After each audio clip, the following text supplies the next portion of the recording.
Okay, while we waiting, maybe I wanna say Happy Eid Mubarak everyone. Now I Faizi. And Eid Mubarak to you, Doctor. How was Eid there in Indonesia? It's it's quite wonderful as always. But I think this year we have two date. I mean different date when we held Idul Adha, Idul Fitri. Sorry. Oh, so yes, I heard from my students who are there right now. It means you didn't fast the day when we were celebrating, and you started celebration next day on Saturday. Yes. Yeah. Okay.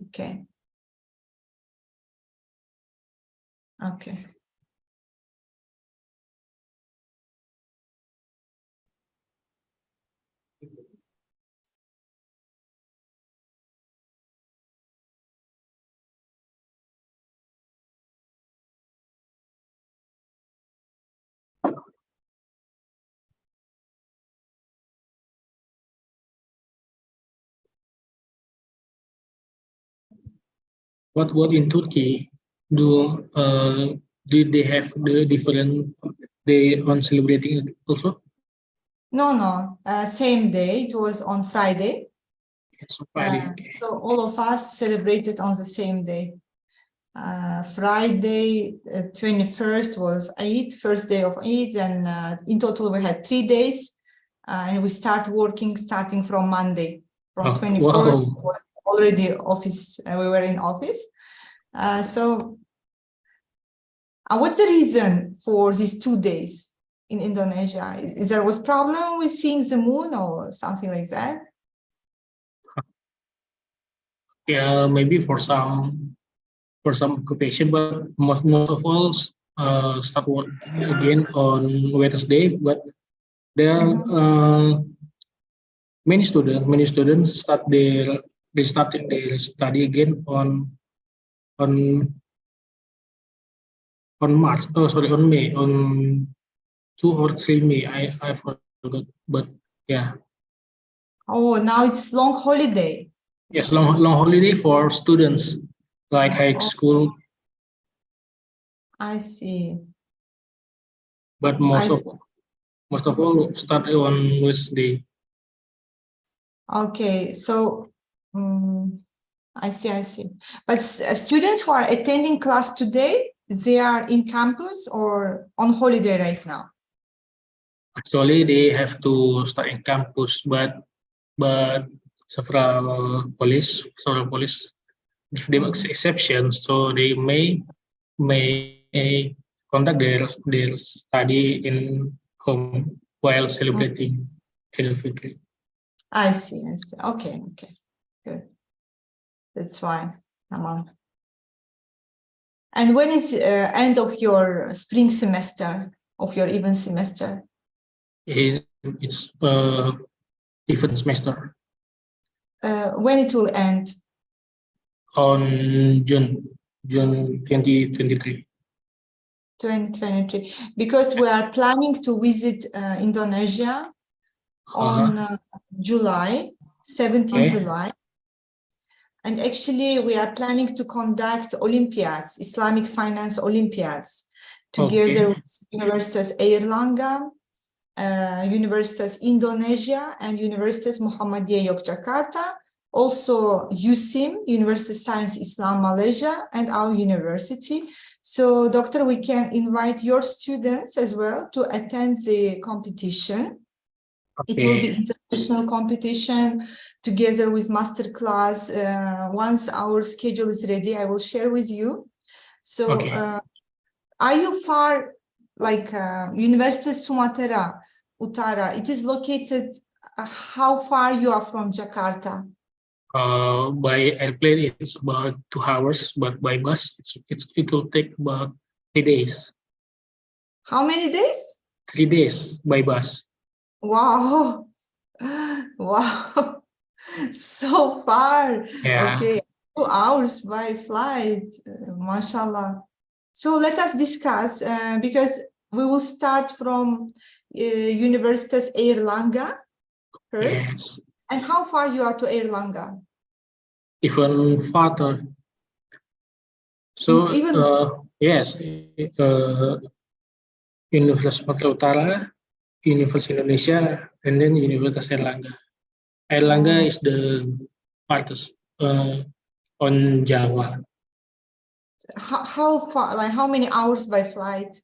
By flight, it's about 2 hours and a half. 2 hours. Okay, I see. So actually, we will start from Universitas Airlangga. The first 3 days will be there. Next 3 days, we will be in UMI, Muhammadiyah, Yogyakarta. Yes. Okay. And then we will go to Jakarta, to Universitas Indonesia. And after that, all the gala dinner, award giving ceremony, all will be in Jakarta. In Jakarta. So we can plan for that, which will start on 17th of July, immediately after you finish your semester. It is competition together with summer school, and also what we can do. But this one is Islamic finance. Yeah. You have Department of Islamic Finance? No, not yet, but we do have study of Islamic finance, but not yet on the specific department.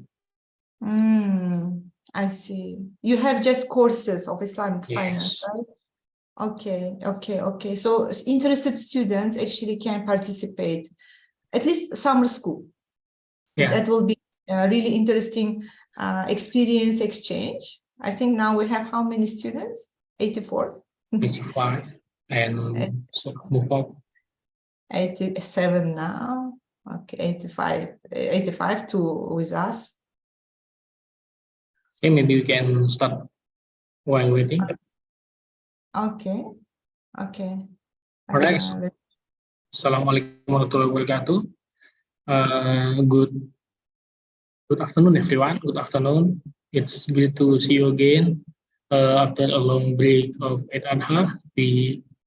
Now we will continue our study about aggregate supply and trade-off between inflation and unemployment. Okay, I believe from the previous study you have such a strong fundamental about aggregate demand and aggregate supply. Okay, you have learned a lot about microeconomics, and now we will talk about the macroeconomics level, especially in inflation and unemployment. Okay, please listen to Dr. Kamola Bayram and write down what do you want to ask later. Okay, we will open discussion like last time. Okay, Dr. Kamola Bayram, please. Thank you so much, Dr. Ishbir. Assalamu alaikum wa rahmatullahi wa barakatuh, dear students. I welcome you all to our second and last class, and I pray you had a great holiday, and Eid Mubarak to all of you, to your families, and I really wish you had a great time together with your families. And as I heard, some of you already in your hometown. So I hope with these 3 hours, you will concentrate on our topic. Today we are going to shift to microeconomic concept, where we'll be looking at aggregate demand and aggregate supply, and also we will study ISLM model, investment saving and liquidity money model with you today. But before that, let us a little bit recall. So in economics, micro and macro concepts, they are not very far from each other. The main thing that in microeconomics, if we are looking basically at households, the behavior of households, demand and supply of households and firms, right? When it comes to the macro level, we will look at same things, but at the bigger level, from the bigger perspective, which is we will look at the nationwide. Okay, this time, if in demand curve, we are looking at the income of household, or it's like your wages, your parents' wages, your let's say scholarships or wealth and other accumulated wealth of the family. In this case, at macro level, still we have income, but this income will be represented in form of GDP, or gross national domestic product, right? And gross domestic product, basically, it is income of country. And this time, when we talk about family or household spending behavior, we also talk about the accumulated wealth, right? So maybe, like, let's say my salary is $5,000 US, but at the same time, so my spending behavior will not be same with my colleague who has also monthly income of 500 USD, but doesn't have any accumulated wealth, or doesn't inherit anything from their parents, right? So let's say you are working on, like with your colleague, you are working with same wages, like both of you receiving 5,000 USD per month. However, your family left you a good fortune. Like you have a house already, maybe few houses, so you have also rental income. You don't need to work like to get financing for a house, right? So your well-being will be much better, and basically your demand curve will be bigger, more shifted to the right, compared to the demand curve of your friend, your colleague who is working at same place with same wage, but doesn't have anything from family. So same goes for countries. When we talk about GDP, GDP is not enough by itself for us to talk about or to make decision about the country's welfare, right? We can take two countries with same GDP, but maybe in one country, in country A, they have a lot of natural resources, right? So the country with natural resources will, of course, have better well-being. People will live better. The conditions in that country will be better compared to the country which doesn't have same natural resources as another country, as a country in our first example. Therefore, we have to look at many aspects. And when we talk about GDP and income per household, I ask you to try to make parallels. So don't go too far from the microeconomics, because microeconomics, again, and macroeconomics, they are perfectly correlated. Just we will look from the wider concept. Okay, so let me a little bit remind you what we have done during our previous class on 12th April. So we look at the demand for household, and we also look at the factors which will shift demand curve, and at the factors which will shift the supply curve, right? So we talk about the price of the product in question, income available to the household, amount of accumulated wealth, other products available to the household, tastes and preferences. We say that when tastes and preferences change, people's demand for some product may change drastically.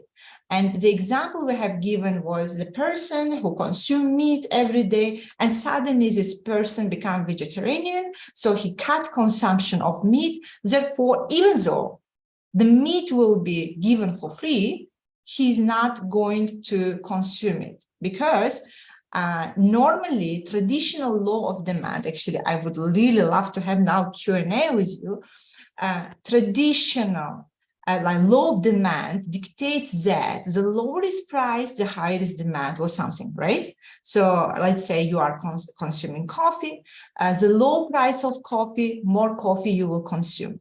The higher price of the coffee, less coffee you will consume. So this is law of demand, and this is actually thing.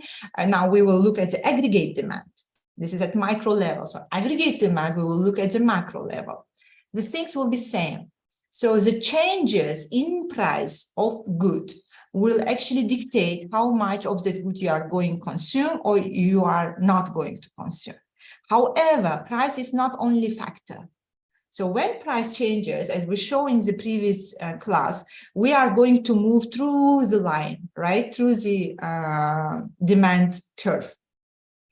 However, if there are some other changes, like suddenly the price of coffee is same, but you got promoted, now your salary, which was, let's say, 2,000 USD, become 4,000 USD. Again, in economics, when we are talking about models, when you are making any assumption, if we assume that everything is equal, all other things is equal, which is known as ceteris paribus, right? So everything else is equal. The only thing changed is change in your income. You got promoted and now you are earning more money. So even though the price of coffee is same, you are going to consume more coffee. And then we're also talking about the goods, of course, expectations. Now, expectation is very much important when we talk about aggregate demand. So remember that expectation, basically, what is my forecasting for the future. Maybe the prices of houses in our economy going down. So law of demand dictates that people should demand more houses. However, if the expectation of people is that the prices will go even cheaper, this will even affect the demand for the houses. Yes, for the houses negatively, right? So expectation is another factor. So except of the price of the product of question, all other factors will shift the demand curve. Now, when we come to the aggregate demand, things will not change. It will be almost same. So I will skip this demand curve. We already studied this, and I will share with you today all my slides also. And again, law of demand dictates that there is negative relationship between price and quantity demanded. Therefore, the demand curve is negatively sloped. It's downward sloping, and which say that ceteris paribus, all other things being equal, if the price of the good will go down, the demand for the same good will go up, and vice versa. So there is a negative correlation. And again, it justifies why the demand curve has a negative slope, right? And however, also we need to classify goods, which are normal goods and inferior goods, which, normal goods which we will be consuming when we have enough money, but inferior goods, you can give best example as secondhand stuff, like secondhand technology, secondhand cars, secondhand outfit. So once you start to gain more, your demand for the second-hand goods or inferior goods will go down. And therefore, the law of demand is valid only and only for normal goods, right? Okay, this one we already have studied with you. Shift of demand versus movement along the demand curve is also another topic which we have covered during our last class. And we saw that when the demand curve is moving rightwards, it means we are talking about the expansion. The person is start to live better life, basically. So he has maybe prices went down, maybe also he started to earn more, or he got some subsidy, or he got, for example, he inherited wealth, so on and so forth. So whenever the demand curve is shifting to the right, it's valid for the household demand and for aggregate demand. Whenever the demand curve is shifting to the right, actually we are talking about the prosperity. So this country or this person start to live a better life. Well, I think we also give some examples from here from three different individual demand curves, and we want to decide which of this person is doing well. Of course, it's this guy who can afford more. For example, if price of something price per pound of coffee is 1.5 USD, this guy can afford, like household A can afford only 8 pounds of coffee. Meanwhile, these guys for household C, they can afford 9 pounds of coffee. So this demand curve, actually, when you look, and same goes for countries, whenever you see aggregate demand for the particular country, and you see you are requested, you are given, for example, the graphic of these two, and this is country A, this is country B, and they ask you to only from looking to the graph to decide which of these countries are living a more prosperous life. So of course it will be country C in our case, right? The only difference, now I will shift to the aggregate demand. If in household demand on vertical axis, we have price of particular good. When it comes to the aggregate demand, we have price level of goods, selected goods in that country, right? And here, if we have quantity, when it comes to the aggregate demand, we will be talking about the GDP. Okay, so we will come there, so don't worry. So basically, when you look at these graphs, you should be able to understand which of these three shows actually better demand curve, or the demand curve of the family or country which is living a more wealthy life, which is living more prosper life. Yeah, so this one. Yeah. So this one is actually the poorest guy in this case. Well, we also learned how to derive the market demand and the difference between market demand and aggregate demand. Market demand, actually, it is just total demand of households in that market. Meanwhile, aggregate demand is a demand country-wise, okay, for the whole country, not for the particular households. Well, supply and product markets will also move to the supply. And again, the law of supply says that higher the price, firms will have more motivation to supply the goods, right? So actually, when it comes to the aggregate supply, it will be not much different, because firms are institutions or entities who were established to make profit. So if you are like establishing company today, you opened a restaurant, nasi goreng restaurant, of course, your motivation is to make profit, right? And therefore, you will be looking to the place where you can sell your product for higher price, but at the same time, you have to calculate and take into account what is the price of the labor, or if you are going to the luxury like quarter in your city, how much is the rental, because you have expenditures and you have income, and the positive difference between your expenditure and your gains actually will show what is your profit, right? Your profit realizes. So therefore, you have to calculate very carefully.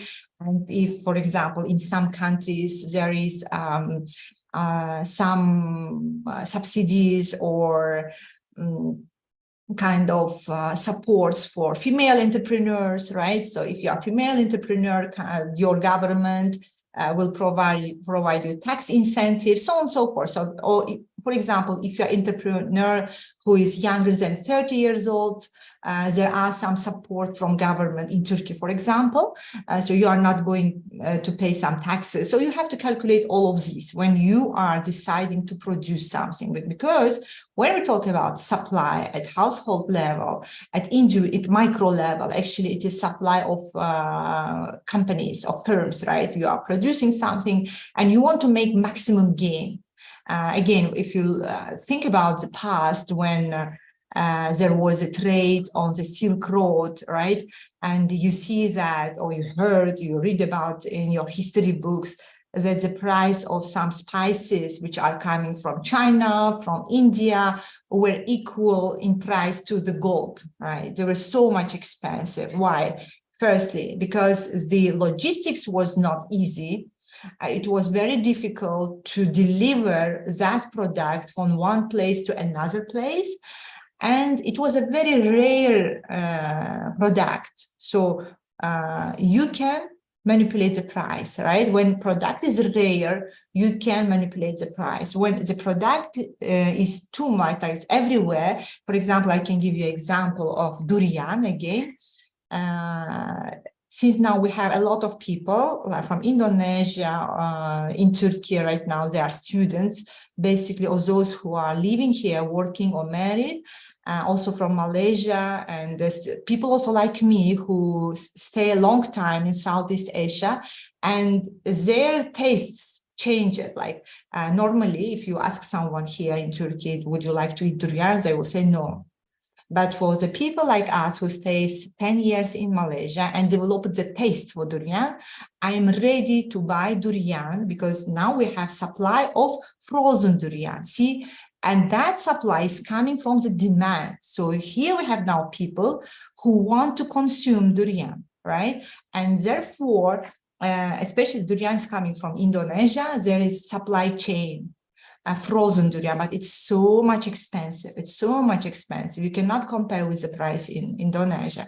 However, people are willing to buy it because they want to taste that, right? There is a demand. And since it is scarce and you cannot bring the fresh one, it can come only frozen one. So we are ready to pay that price to satisfy our need for the taste See? So that is actually the thing you have to consider whenever you are going to produce something, right? So if you are a producer of some goods, of course, you will be looking to the place where you can sell for the highest price. And of course, you will also think about the price or cost of logistics, of delivery that good from your country to another country, so on and so forth. So it is also a very interesting thing to consider if you like you opening your own firm, or you will be hired as CFO of some already known companies. Well, now moving from here, I will not stop here. Yes, dear students, so we can, before moving to aggregate demand and supply, also I want to highlight that when you look at these three companies which are supplying, because supply also, it's not something unlimited. If I tell you, guys, I'm buying durian for 1,000 USD per kg today in Turkey, you cannot supply unlimited number. You will supply maximum what you can supply, right? Let's say you are producer of durian, you have a plantation, so you will supply maximum as much as you produce. So that is your limitation, right? Or what you will do, you will buy from other local farmers and you will supply to me, all right? Then even if you're if I'm still requesting more, demanding for more, you can go for other countries, for your neighboring countries, like you can go to Thailand and supply from there and send to Turkey, for example. So when we look at the supply curves of these companies, let's say normally supply law says that higher the price of a good, more will be supplied. Right? Therefore, there is a positive correlation. Higher the price, more will be supplied. So if the price of the product I'm producing in the market is high, of course, I will produce more to make more profit, right? So in this example, for example, for firm A, the price of product is 3 USD. Per bushel. Now here we have soybeans. So this company or this firm can produce 30,000 bushels of soybean per year, right? When the price is 3,000. So they are willing to do that. Meanwhile, for the firm C, for the same price level, they can produce only 25,000 bushels of soybean per year. Why so? Because this company has less resources compared to firm A. So firm C, I'm not talking about firm B because firm B is the smallest one. I'm comparing firm C with firm A because firm C has less resources, less manpower, maybe, less technology, maybe, less land also. So basically you can put it all together into less resources. More resources you have, more you produce, and resources not always the labor power. If you have a very good technology, one machine can do what what 100 people doing, for example. So therefore, advancement in technology will shift your supply curve to the right as well. Well, and then we talk about the equilibrium, and equilibrium. Now we will talk also equilibrium in aggregate demand and aggregate supply. When we talk about equilibrium, actually it is a point where supplier, firm, and household come to the point or to the place when both of them are satisfied. So as household, you are happy to buy a good for that particular price. And as a supplier, as a firm, you are also happy to sell that good for that price, right? Else we will have excess of demand, or we will have shortage of demand.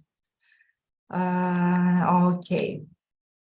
Now, coming to today's topic, where is aggregate demand and aggregate supply. Again, we will be talking about the same stuff, which we already discussed at micro level, but now we will shift little by little to the macro level. So when we talk about micro level, we are talking about household, the behaviors, consumption behavior or production behavior of household and firms. But when we talk about the macroeconomy, now we will talk about the countries, okay? And here now we will talk about the interest rates, the taxes, monetary policies. Of course, I will highlight few things here about the monetary policies because first of all, we have to differentiate between monetary policy before 1970s and after 1970s. Yeah, actually last class, I asked you to do some reading about the Big Depression, which I will be touching today as well in our class, and also 2008 financial crisis. I have a book here. I don't know if I have it with me. It's in my home. There is one very good book for you to read as economists, as future economists, to understand the economy of Ben Bernanke. If you remember, Ben Bernanke was the governor of Federal Reserve during the 2007-2008 financial crisis, which is also known as subprime mortgage crisis. And in that book, he's explaining step by step how it was difficult to take monetary policies, basically, to make decisions. Because if you remember, and today I will also highlight, stop there, about the reducing interest rates. Basically, before moving, maybe now we can have a little bit some Q&A. You can answer me to chat, or you can also talk here. What is interest rates? Basically, interest rates, when we talk about interest rate, it is a price for money. Okay, like roughly speaking, interest rates are price of money. Higher interest rates means more expensive money, and lower interest rates means less expensive money. So whenever a country wants to manipulate the economy, let's say the economy is going to stagflation, there is this kind of recession, right? Which means that people stop to consume. What you do? So first thing, of course, there is an unemployment, and things will, will go one by one. First, we will start with inflation, then we will go to this slowly to the recession, stagflation, and so on and so forth. But when we talk about the monetary policies, you should understand, like tomorrow, if you will be working for central banks, it's not easy to take some some decisions. It's not that easy. It's not that easy. Like, let us say you are, you have to decide, like, there is high prices in your economy, people stop to consume. So basically they are not consuming, because if people are not consuming, what will happen to that economy? The economy will start to shrink, right? It will start to shrink. It will go smaller and smaller. If people not consuming, the companies will stop to produce, the firms will stop to produce the goods. If firms stop to produce the goods, so they will not need people to work in that firm. So we will face unemployment, all right? And that all will bring to our economy to the recession. And it is not something we desire today for our economy. So we have to decide on that. So when we go back to 2001 in US, so the government, Federal Reserve, decided to reduce interest rates. Now, they reduced interest rates from like to almost 5%, and they will keep reducing them later on. 5% means that, and during the crisis, when the mortgage crisis started, make its tribute, the interest rate was something like 1.25%. So 5%, 1.25%, or even 1%, what does it mean? Firstly, I'm discouraging you to save your money, right? You are not going to save your money because it is irrational to put your money into bank deposit account and wait for 1 year to just get 1% of interest payment, right? On the other hand, if I want my country to save more and spend less, I will increase interest rates. So if I increase interest rates, what will happen? If you have money, you are going to put that money into your bank account, because the money you are going to get after 1 year, that amount is really attractive for you. And also you will borrow less, because you know that if you borrow money or you lend money from the bank, you use financing, you have to repay more. So I can control as a government your spending. We are interest rates by reducing interest rates or by increasing interest rates. Again, once I reduce interest rates, it means the price of money is very cheap. Money is very cheap in that economy, and what you're going to do, you can get loans from the banks, and you are going to repay with very, very, very small amount back, and everyone will start to get loans from the bank. And what you will do with that money? You will spend it, right? You will buy house, you will buy car. If you have company, you will invest in your company, you will buy more technology, more machines, you will hire more people. Actually, my economy will be a kind of vital when we have low interest rates. Actually, this is what we are waiting. And I really advise you to read that book of Ben Bernanke about the decision making during the 2008 financial crisis, if you want to understand the monetary policy that time, because today in ISLM model, we will talk more about the Keynesian model, about the Keynesian macroeconomics theory. And that is different from what we have today, because in the time of Keynes, the economy, we have the monetary system, which was linked to gold, or shortly saying, we had a gold standard, okay, which we don't have today. Therefore, it is a very useful model, which you are going to learn today. However, it is difficult to implement in today's economy, because we are not anymore in gold standard. Now, countries are free to print as much money as they like, right? Which we also know as quantitative easing. Well, now, coming to aggregate demand. What is aggregate demand? It is the amounts of real domestic output which domestic consumers, businesses, governments, and foreign buyers collectively will desire to purchase at each possible price level. So now we have price level and we have domestic output.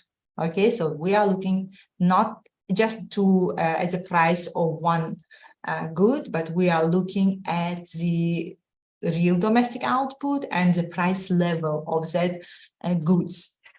Well, aggregate demand at macro level, as you see, it is so much resembling the demand curve of at micro level, right? But here we have price level at vertical axis, and we have real GDP, gross domestic product or gross domestic output, at the horizontal level.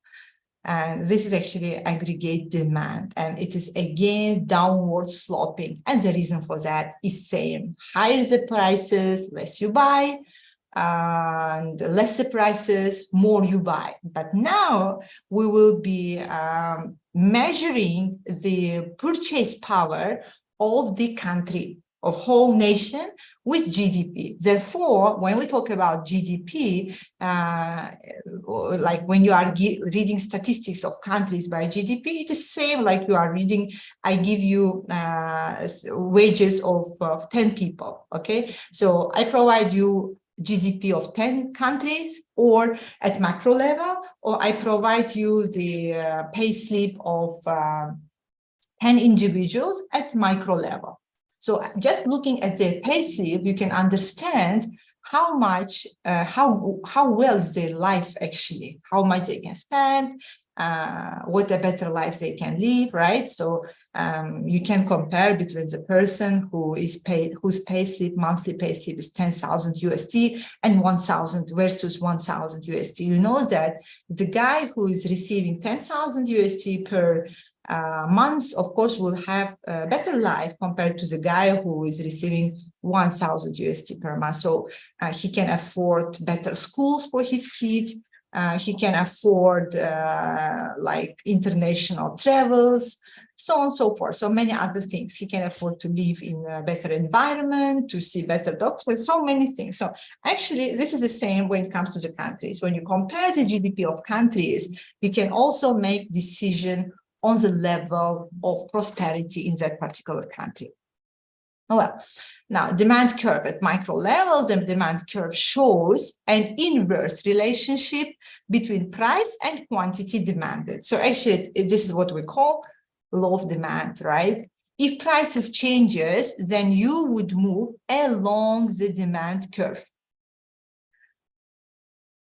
to calculate any change in quantity demanded. So price level, changes in price level will shift us just along the demand curve. It will not shift the demand curve itself, right? But let's say, same with household demand. If the country found new natural gas, now I will give you an example from our country, from Turkey. Like last week, our president announced that now our new, we found new resources. It's not just found new resources, but we found natural gas, and it is already extracted from its mines and ready to use natural gas. What does it mean? Like, see, one thing happened in country.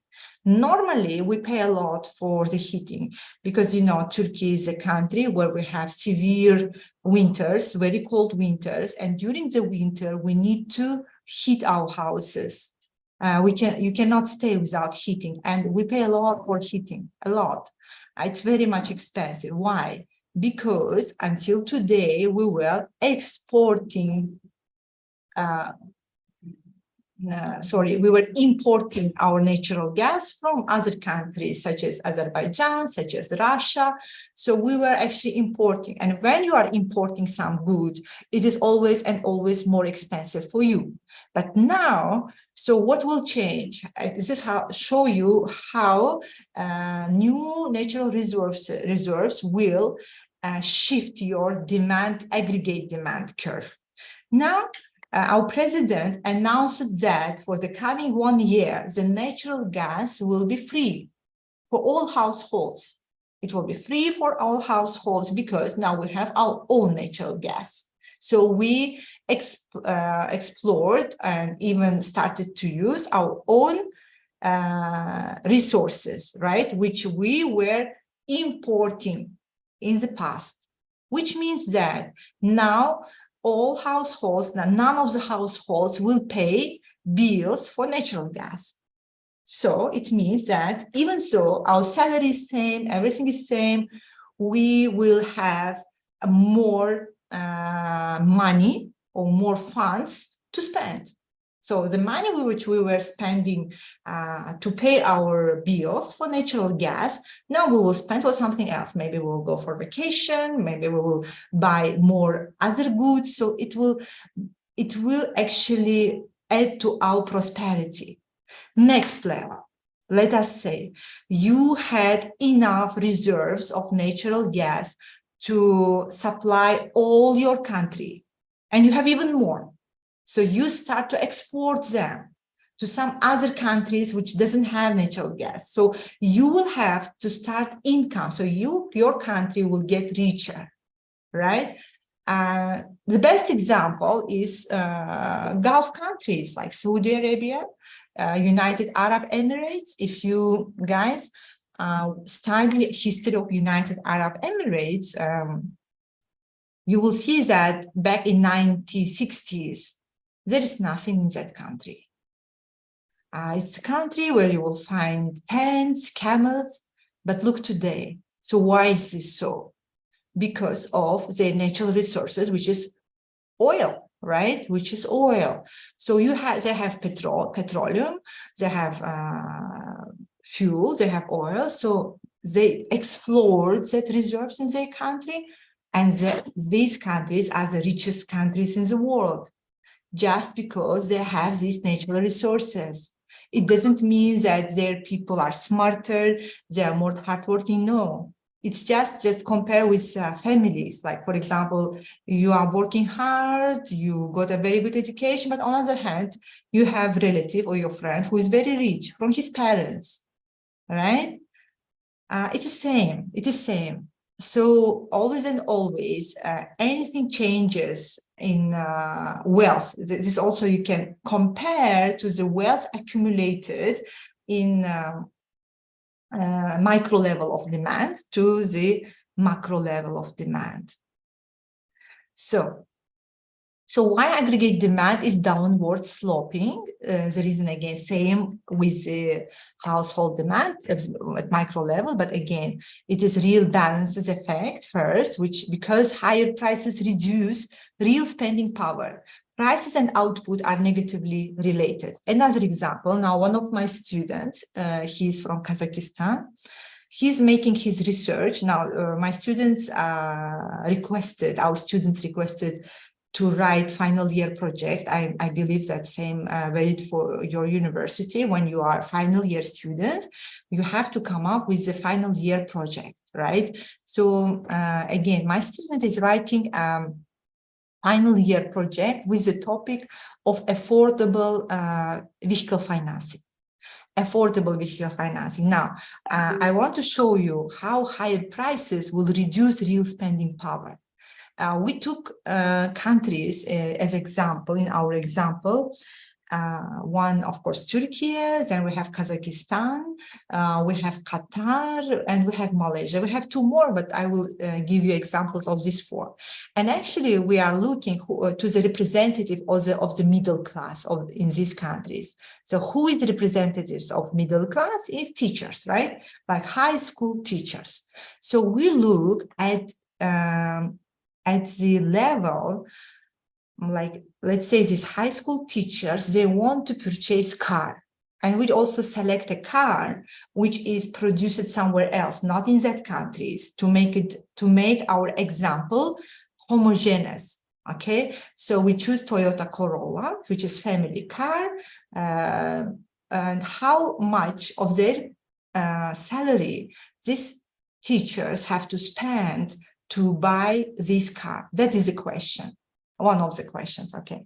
So the result my student got that if you are teacher in Turkey, in our country, you have to spend 200% of your salary every month if you want to buy Toyota Corolla. 200%. It means you need two salaries to buy, which is actually, it shows that it's impossible.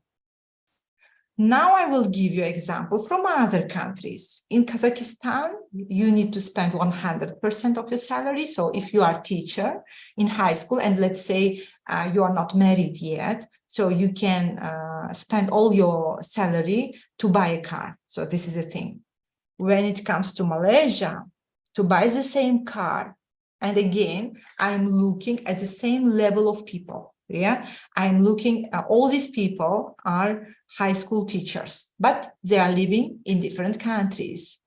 So if you are living in Malaysia and you want to buy Toyota Corolla, you need to spend every month 19% of your salary on the installments of the car. But if you are living in Qatar, you spend just 10% of your salary to pay the installments of your car. Car is same, Toyota Corolla. So actually this shows you that prices, not only prices, now we will talk about also taxes, we have very high taxes in our country on vehicle. So it makes actually difficult for people to purchase motor vehicle, right? To purchase motor vehicles. Therefore, even though, let us say your salary is same, which is not, your level of prosperity will be different from one country to another country.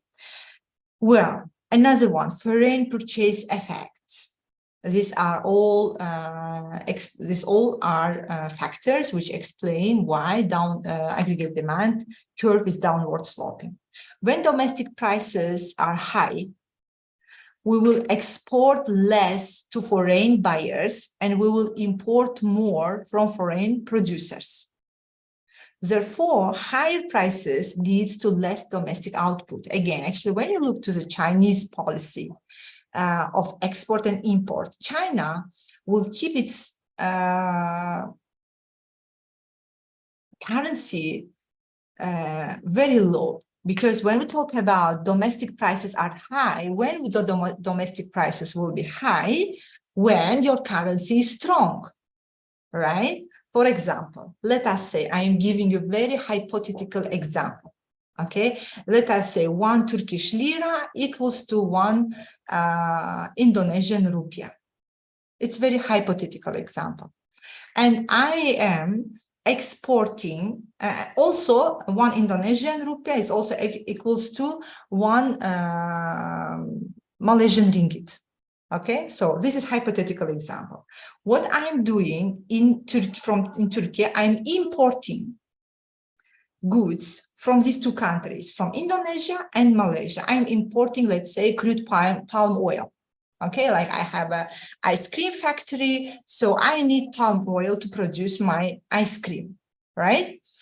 Now, again, let us say that 1 kg of palm oil equals to 1 lira, or equals to, because 1 lira now equals to 1 rupiah and 1 ringgit, right? This is hypothetical example. Then suddenly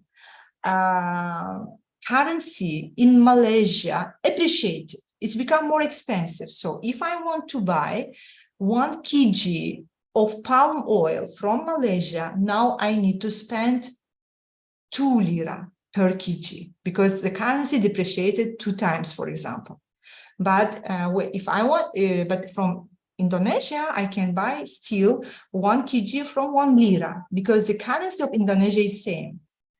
Let us look at to the different example. Like in Indonesia, you depreciated your currency. It means your currency become weaker, right? So actually for people who live in Indonesia, it's not good news because now you can buy less with the same money which you had But for the foreign trade, it's very good news. Now, let us say if with 1 lira, I was buying 1 kg of palm oil from Indonesia and 1 kg of palm oil from Malaysia. Now, with 1 lira, I can buy 2 kgs of palm oil from Indonesia, right? Because Indonesian currency is weaker. So it is very good news for international trade. So I will stop buying from Malaysia. I will do all my buyings. I will shift all my trade to Indonesia because buying from Indonesia is cheaper. And actually, you know that this is a policy which is ticked by the Chinese government when it comes to the foreign exchange effect. Okay, so this is known as foreign purchases or foreign exchange effect. So having a weaker money, domestic currency is not good for country, yes, but it's very good for the trade. So actually, in long run, you will benefit from that. Why? Because again, coming back to my example, now I do all my business with Indonesia, then Indonesia will need to produce more palm oil, right? Which means that they will hire more people. And that will lead to less unemployment. More people will be employed, more people will be working in factories, more people will be working in logistics and so on and so forth. So more money will be coming to the country. And later on, with that money, actually, you will build your country. You will build new schools, you will provide new subsidies. So country actually getting wealthier. So always and always, we have to look at macro level to the two sides of every event, because we'd never have any decision which will be 100% beneficial for something. If there is benefit for something, there will be opposite things for another thing. So the government, central banks' job is really tough because they have to balance all this, right? Because for household, strong domestic currency is very good. It's very good. Strong domestic currency means now as a people of that country, you can buy more, right? But you will have less foreign trade. That will be your negative outcome. Well, interest rate effect, actually, this one you have to think a lot. This is one of the monetary tools, monetary policy tools we use a lot today, rather than money supply. Because money supply is very different today from what Kenya said in his theories. Money supply today is not just money which we are printing.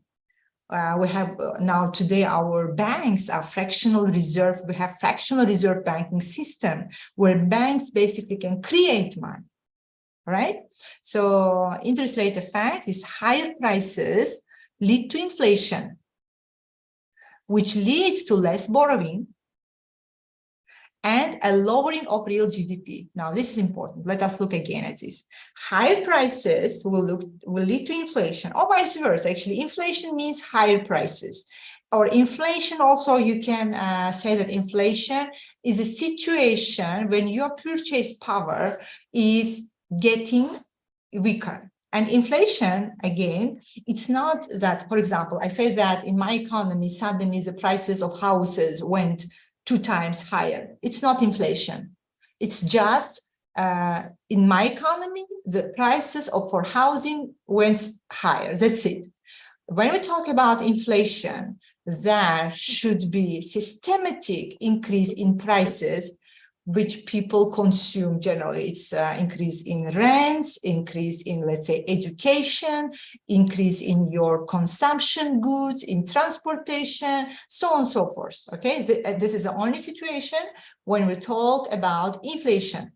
It's not just one time, or let us say there is one time increase in prices. It's still not inflation. Inflation is systematic increase in the price levels of the goods we are consuming. It's rentals, it's fuel, education, transportation, so on and so forth. So higher prices lead to inflation. which leads to less borrowing and lowering of GDP. Higher prices or higher interest rates will lead to inflation, which will lead to less borrowing. And we say that higher interest rates, when interest rate basically is the price of money, and you are not going to borrow money when the price is high, right? You will borrow when the price is low. Actually, this is also another reason of 2008, 2009 global financial crisis of 2008 in the US, because there were the mortgages were so cheap and everyone can afford, all right? And of course, it will lower the GDP because people will consume less, basically. Let us move. Why aggregate demand is downward sloping? I already looked at that. Now, aggregate supply. Aggregate supply is the level of real domestic output available at each possible price level. Now we are talking about the real domestic output available at each possible price level. I'm not talking about supply of one good in economy given the price, right? Now we are looking at the macro level. Well, the aggregate supply curve will look like that, and this is a Keynesian range, intermediate range, classical range, and we have real GDP. Now, when it comes to the Kenyans, again, we need to understand. We need to go back to the Big Depression. If you remember, the reason for the Big Depression was liberal economy, and what we mean by liberal economy, by liberalism, as Adam Smith dictates that let them do, let them pass, right? This is actually liberal economists' motto: let them do, let them pass. So there should be minimum intervention of government when it comes to the like controlling the system, financial system. The government's job is just to make sure that it's protecting you from the external threats, like from enemies, so on and so forth. So the government should protect you from the external threats, but the rest, the invisible hand, will find the balance, right? That was the idea which was proposed by the liberalist economists. However, was it successful? For the time being, yes. For some time, it was successful. And US was the time they start to talk about the dream, like US dream, American dream, when America start to prosper, and they have stock exchange, people start to invest into stock exchange, they started to have a lot of money, right? That was a time before Great Depression, but this also when there is a very low regulation, or when there is no regulation by government, we saw that the financial system actually will collapse. And it brought to the Big Depression of 1930. 10 years, it lasts for 10 years. That's why we call it depression. It's not just a recession, which will last for 2 years, something like that. It is depression. It's 10 years and more when the country cannot recover itself. And if you watch some documentaries or read some articles, which I strongly suggest for economists, if you want to understand the economic system today, the monetary system today, there are two crises you have to know very well. You have to investigate and really, really understand to the core, which is Great Depression of 1929 and 2008, 2009 financial crisis in US, or subprime mortgage crisis. If you understand these two crises, you will you will start to see the bigger picture. And these both are very different in nature. Well, what was the proposition of Keynes? Keynes said that we cannot keep governments just safeguarding us from the external threats. No, the government should be involved into economy. It should create jobs. And actually, when they started to recover from the from the Great Depression, when the country started to recover, they used Keynesian macroeconomic theory, like a very simple example. People were hired to fight with unemployment because, even though if you read also Ben Bernanke's book, he will he's mentioning some memories of his grandparents. Like, there are factories which are producing shoes, but people don't have money to purchase that shoes. So see, it's kind of a circle. I'm producing something, but people doesn't have money to buy that good which I'm producing. So I will stop my production, basically. And if I was hiring people, if some people were working for me and they were receiving a monthly salary, now I have to fire them because my product is not demanded in the market, not because it is bad product, just simply because people don't have money. Therefore, if you remember, during COVID-19, US government, not only US government, but also other governments, they just give people money for nothing, because they know if they don't give people money, these people will stop spending. If people stop spending, the economy will collapse. So we need to make sure that people keeping spending what they are receiving, so economy will grow. And again, if you go even to the more bigger details, you will understand that all that business of advertisement, right? And there is a very interesting history of advertisement. You know that the first advertisement started during the when the Ford cars were producing, and there was already like a serial production, mass production system. So more cars were producing, and to sell that cars, they start to think in US about advertisement. So we have to advertise. We have to advertisement actually a field which convince you that you need the stuff which you don't actually need.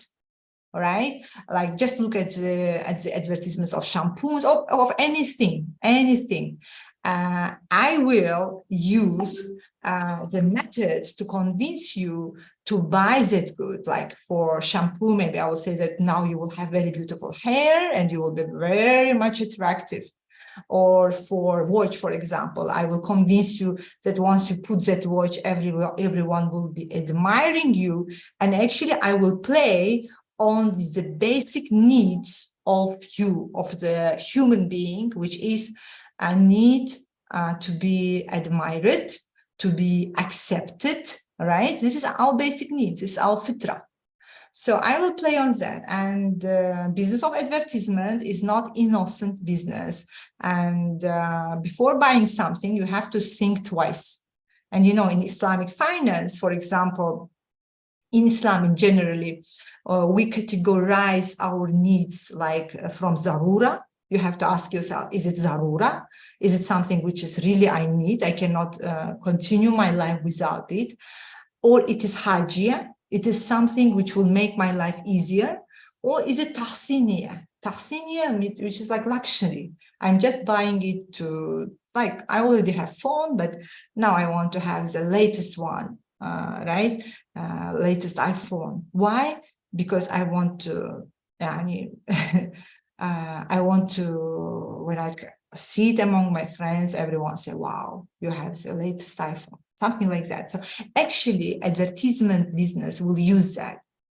Well, now coming to the Keynesian macroeconomic theory, can you say that the government should be involved into creating unemployment, removing unemployment and creating employment?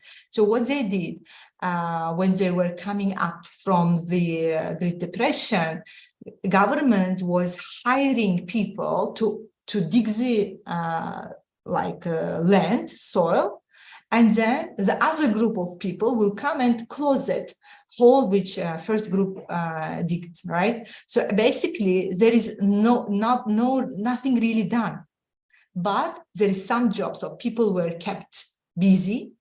Second, they got some wages, some money for what they did. So they kept them busy and they give them some money. So once people got money, they will start to spend that in the economy, right? They will start to spend it somewhere. So this is the another approach. But today, you know that we have mixed economic systems. We don't have just government dictated like it was in Soviet Union, when you don't have private business, everything is controlled by government.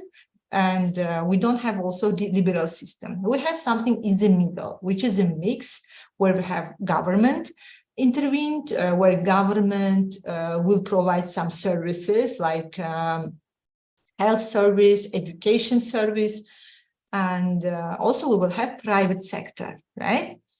Well, the ranges of aggregate supply, we said that we have Keynesian range where large amounts of unemployment make it so that increases in aggregate demand have no effect on wages on prices.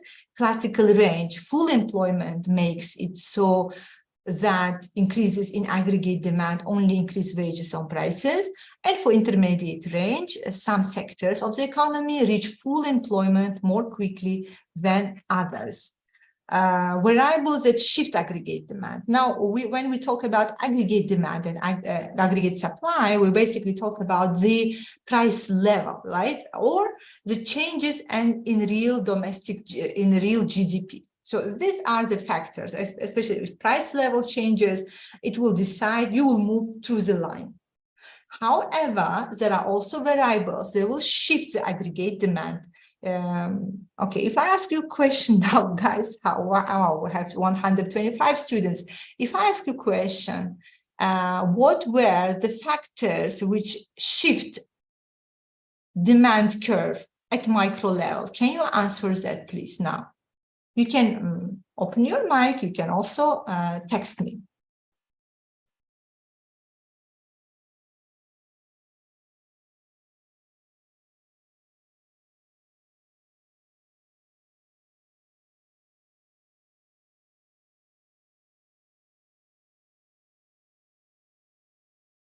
Okay, my student, please answer the question. Which did might shift the aggregate demand? Taxes, interest, confidence, or anything else?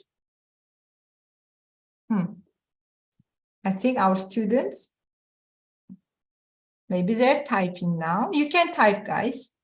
Yeah. Yeah, you may also answer via chat. Oh, you can, yeah. Also, it will be nice to see you here. Talk to you.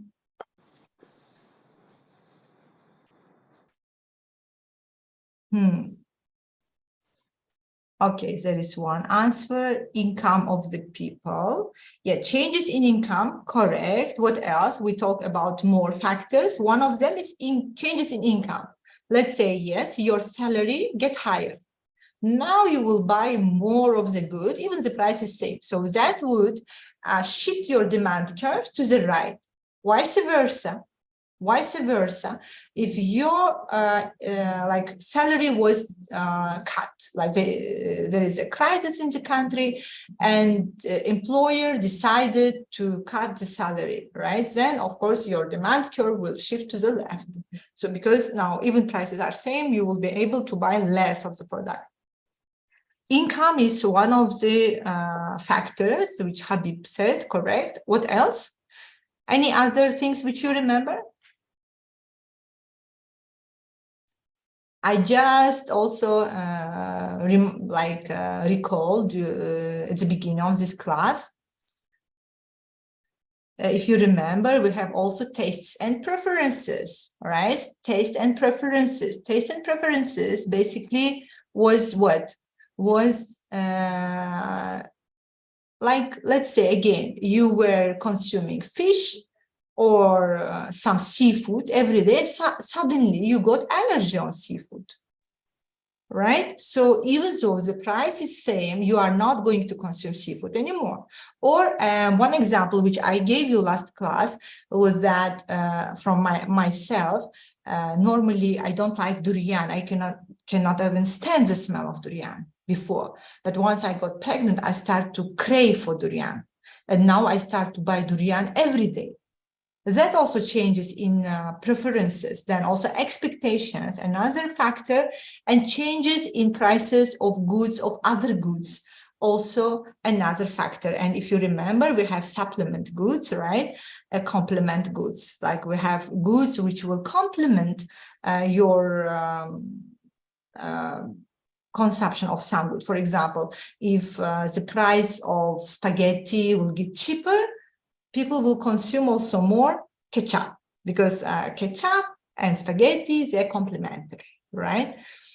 And okay, thank you, Habib. We have one answer. Now, when it comes to the aggregate demand, we talk about micro level. Now we are talking about macro level. When it comes to the aggregate demand, again, we have shifters. However, that shifters will be a little bit different.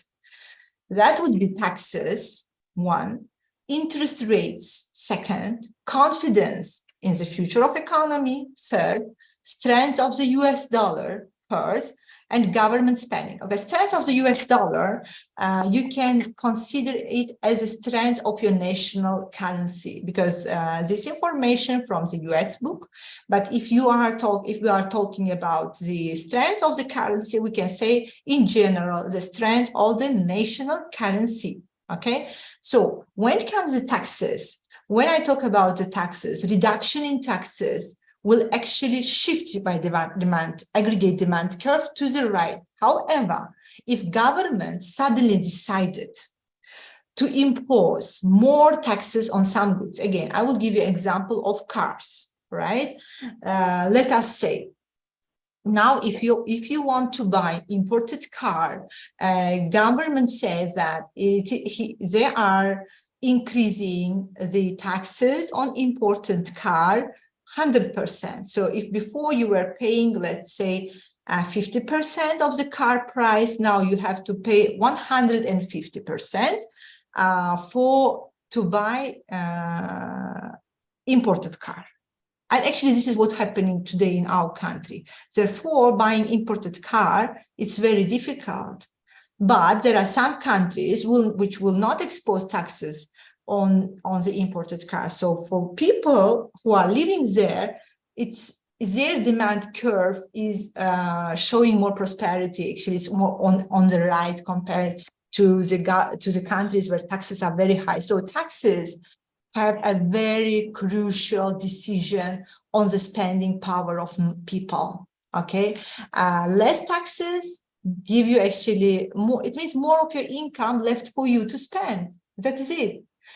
Higher taxes, more of your income you have to pay for the government, because tax is the income of the government, right?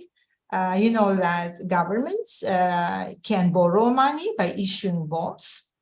They can also charge taxes to their people, and higher taxes actually shows that the government is not doing well, and it's coming from old times. If you read also about Islamic economics, the economy during of Islamic countries during the Umayyads, Mamluks, even Ottoman, you will find that to the end of empire, what was happening to each of the country, one common thing of all these countries, Muslim nations, is that they were increasing taxes, because increasing taxes, when government increase taxes, when they need money, that's it. So taxes is one of the variables which can shift aggregate demand to the right if I reduce taxes, to the left if I increase taxes, because reduction of taxes means you have more money to spend for yourself, and increasing of taxes means you have less money to buy something. That's it, right? Interest rates. Now, I can also play with interest rates. As we mentioned, interest rates is maybe one of the main factors when it comes to manipulate the economy.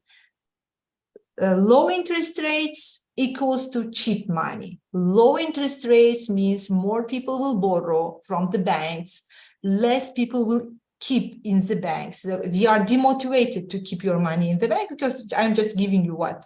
Just 1% in 1 year. You are demotivated. You say, oh, better I will buy something, better I will invest somewhere, better even I will borrow money from the bank and I will spend it. You will spend it to buy goods, you will spend it to enlarge your business activities, and so on and so forth. Basically, economy will be prospering during the times of low interest rates, right? Because there will be more action in economy. However, if I want to shrink my economy a little bit, I want to, okay. Tamam. If I want to direct my people to do more saving, then I will increase interest rates. So more interest rates, less borrowing of money, less spending, less also economic activity, and it will also lead to the unemployment in the long run. So this is another thing which I can use when I am shifting the aggregate demand curve. Then confidence of people in economy. This is another thing. Like I mentioned in the beginning of this class that in Turkey we found our new natural resources, like our own natural gas, which means that we are more confident. I know that coming year I'm not going to pay for the heating of my house, so it means I can spend more, right? And that will shift my curve, demand curve, to the right. Strength of the national currency is another factor. Stronger your currency, more you can buy, which is shifting demand curve, aggregate demand curve to the right. The weaker your currency, less you can buy, which will shift your demand curve to the left. And government spendings at the last. Well, any questions until now, guys? Now, when it comes to the downward slopingness of demand curve, we can take them into three things, which is wealth effect, saving interest rate effect, and foreign exchange effect. This also justifies why our aggregate demand curve is downward sloping. But when it comes to the wealth effect, again, when all the things are equal, which is known as ceteris paribus, again, guys, whenever we are talking about any model, any theory in economics, we cannot consider all factors. Therefore, we will say that, okay, something is changing, however, all other things are equal. There is no change in other stuff, and it is known as ceteris paribus. Therefore, we use it a lot in Islamic, in economics, especially in creating models. For example, I want to look at I want to create a model, and I want to look to the relationship between students' success in their classes, in their final exam, or in their exams in general, and time they spend studying. Okay, so I can say that okay, I look at like all of you, how many hours you are studying in a day, then what was your exam grades, and I can decide that there is a positive relationship between time you study and your grades. Why? Because more students who spend more time studying got better grades. So this is one model, but it's always incomplete. Why? Why? Because there are many other factors. Therefore, we always say ceteris paribus. I'm just looking at the time you spent studying and the result. However, there can be other things, like, for example, transportation, like student, if you are living inside the campus or you have to commute every day from somewhere else to the university. This is one factor. Second factor, if you have private place to study or you don't have private place to study. Third, if you married or you are single. Fourth, if you are, you have to take care of your family, you need to support them financially or not. See, see there are actually many factors which will affect your finally exam and midterm exams grades. But in economy, you cannot take all of them.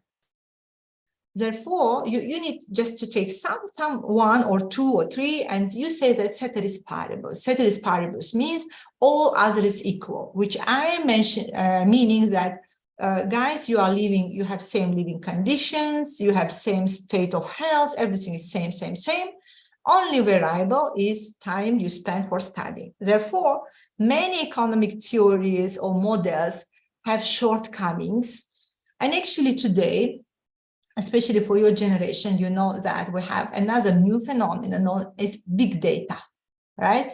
And with big data, actually, you can overcome this problem. Why? Because in big data, I can get all factors which is influencing that, and I can create model using machine learning and artificial intelligence. So this one actually next level. Because all these models we use, why? In economy, when you are making models, actually, you want to predict something. You want to predict the future, okay? You want to predict the future. And more variables you have, more data you have, better future you will, like your prediction will be more accurate. Well, so when it comes to the wealth effect, all things being equal, or ceteris paribus, such as there is no changes in the amount of money in people's pockets, changing in outlook or expectations, changes in jobs, changing in the level of investment. So if this is happening, we are talking about the wealth effect. So wealth effect actually will justify the downward slopingness of the demand curve. Now, okay.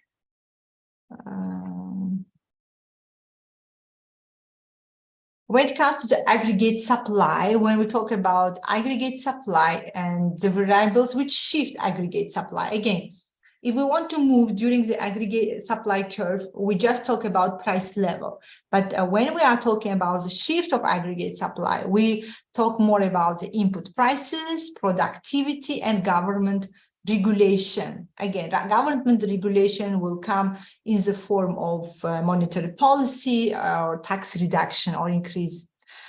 Well, I have another, also something inflation.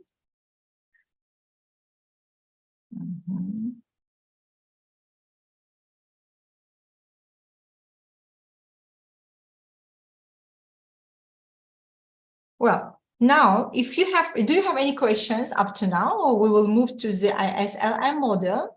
And for ISLM model, actually, I want to start with the short history of ISLM model, which is known as Hicks or Hansen model. It is a two-dimensional macroeconomic tool that shows the relationship between interest rates and asset market, also known as real output in goods and services market plus money market.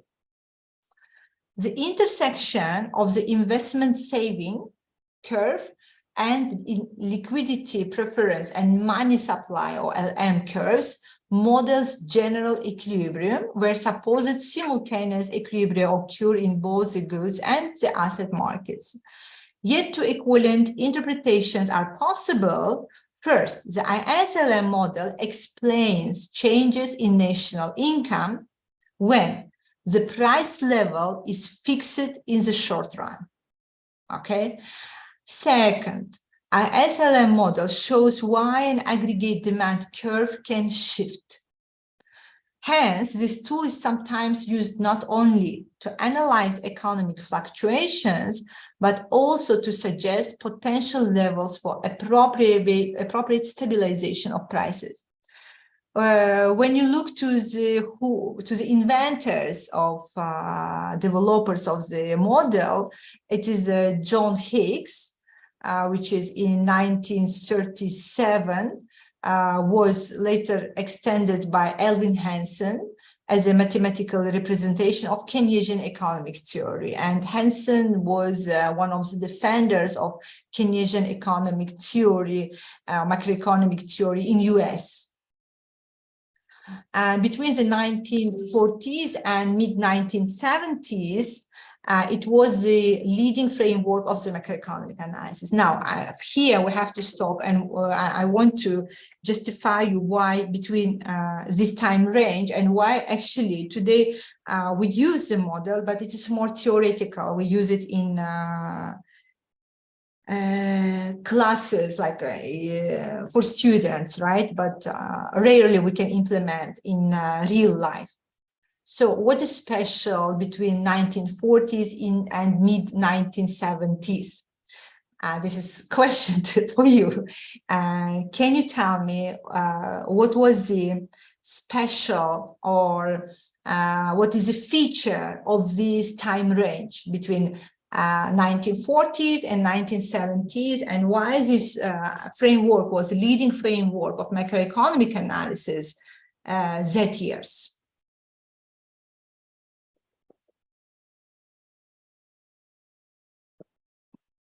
It will be nice if we open discussion now, and you can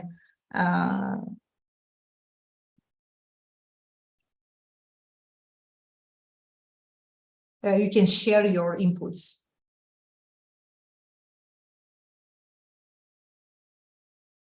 I also will get some break of talking. Yes, guys. What do you think? What was special about this time range, 1940s and mid-1970s? Actually, 1970s is a very crucial turning point for the whole monetary system in the world. From one side, it is time like, because my background is Islamic economics and finance, it's actually beginning of Islamic finance. Because when we talk about Islamic finance, to talk about finance in general, you need to have funds. Yes, Islamic economics started in 1960s because we have independent Muslim countries, right? Such as Pakistan, we have Malaysia, we have, on the other hand, we have also Egypt, so on and so forth. Of course, in Turkey, the situation was different, but 70s is a year when we start to talk about Islamic finance. We start to have funds. Muslim nations start to get richer. And these nations, basically, as I mentioned in the previous, in the beginning of the class, we start to have countries which get wealthy because they explored some resources. They have resources such as oil, right? So that is 70s. So any answer from you guys on that? Because this one is important. Okay, have you heard about Bretton Woods system? Have you heard, yes or no? Have you heard about Bretton Woods system? Yes, I have. Hmm? Yes. Not yet. Okay. Then let me explain that first. Then you will understand why we are using this, why this model was used that time. And it's not yet we have in textbooks. It will help you to understand many things. However, in 1940s, more precisely in 1944, that was the Bretton Woods Conference in US. Actually, it was planned to have it in Washington, D.C. on 18th of July. However, for you to understand how, yes, how John Maynard Keynes was influential economist, Keynes said that it's too hot in Washington, D.C. on mid of July. So he wants this conference to be held somewhere which is more cooling. So the conference was shifted from previously planned Washington, D.C. to Bretton Woods. And it is a type of forest, right? See how Keynes was influential that years. And it was, of course, time after the World War, and countries, representatives from 44 countries attended that conference. And the main topic or agenda of the conference was to have a new monetary system. So Kenya's proposition was that 6 countries, like 6 biggest countries, one of them is Germany, one of them is, of course, UK and US at the top, then Germany, France, a few other countries, to have money or currency, which will be international currency and will represent all these 6 countries. Actually, it is very, very, very similar to CDR of IMF, special drawing rights of IMF, very similar idea. However, there was a very big debate between Dexter White, who was the governor of Fed at that time, and Kenya's. So White insisted that the US dollar should be reserve currency. So what you have today, US dollar as a reserve currency, it's not very, very old phenomena. It wasn't always like that. It's just started in 1944. So what was the proposition of White? He said that, see, US is a country which has a lot of gold reserves.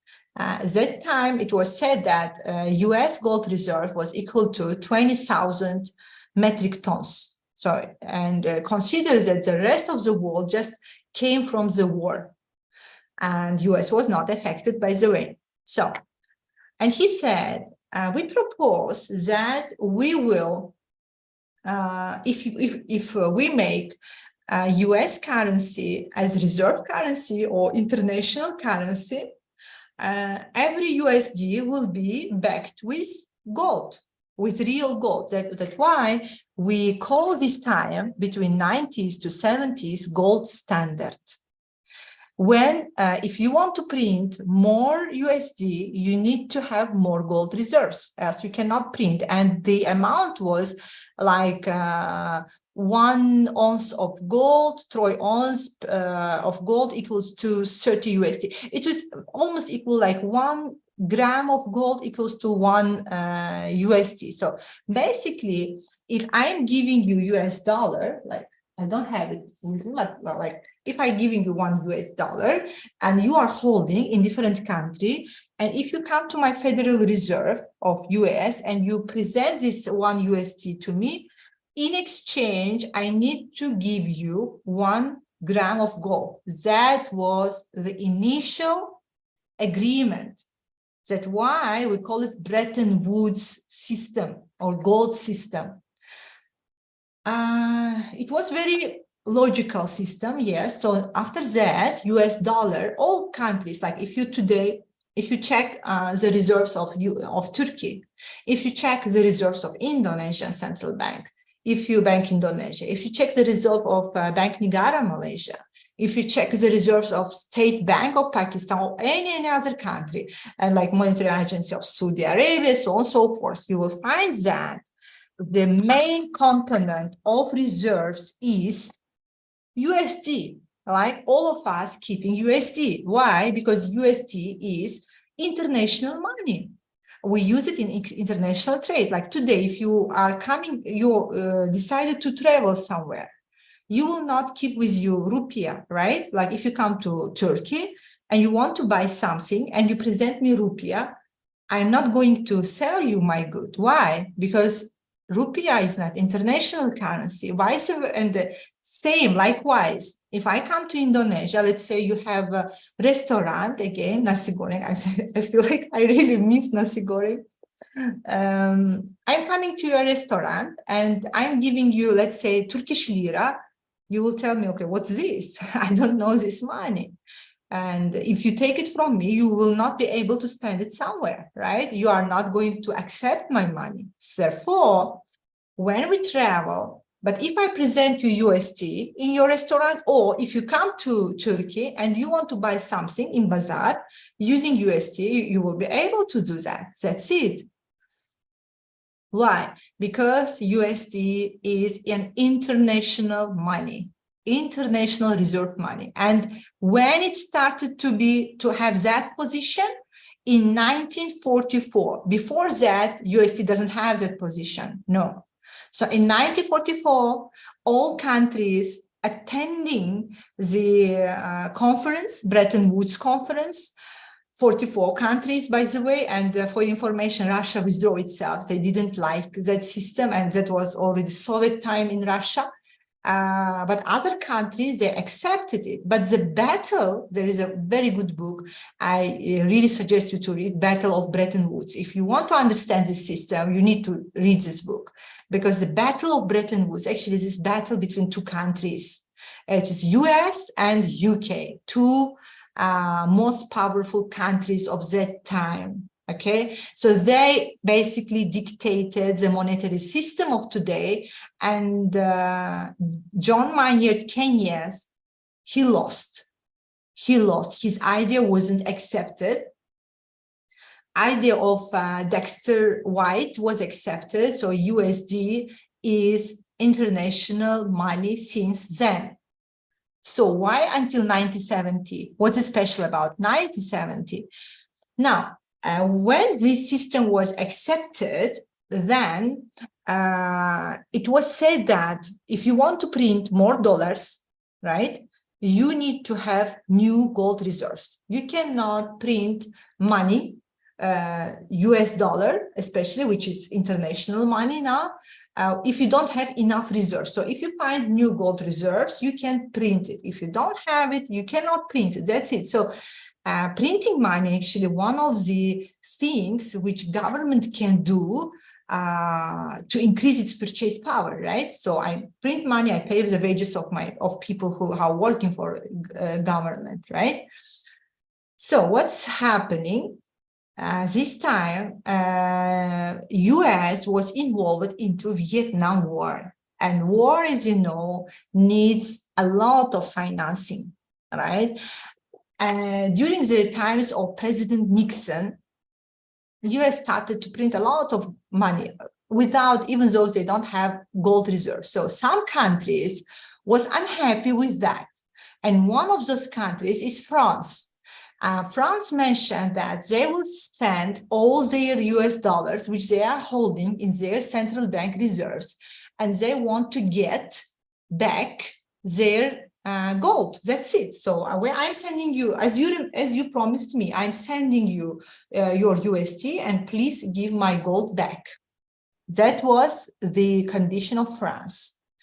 So when the flight from France was taken off, President Nixon made an announcement at 9 p.m. I was always curious why this announcement was made at 9 p.m., why it's not morning time, why it's not office hours. So the reason was that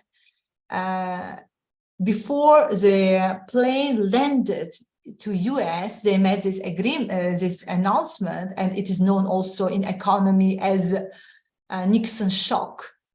You can find on YouTube that video where Nixon mentioned that after today, it literally starts like that, there is no link between gold and USD. That's it. Okay, there is no link between gold and USD. What does it mean? It means that we can print as much USD as we want, and we don't need extra gold reserves. That's the meaning of that statement. Now the question, okay, the rest of the world is keeping USD in their reserves. So why they didn't object that announcement? Why they didn't say that, okay, if like so, that we do not recognize USD as international money? What do you think? It's a very interesting reason. Do you have, like, you can brainstorm now, give me any answer. What do you think, why all other countries kept silent when US broke the link between gold and USD? So what was the reason? Give me some, your, let's say, what's coming first to your mind.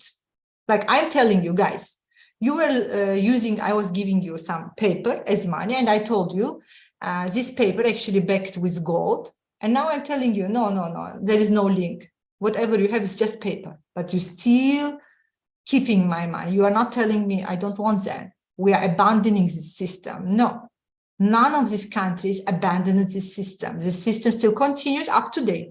Up to date, US dollar is international monetary system, international money. So what do you think? Why?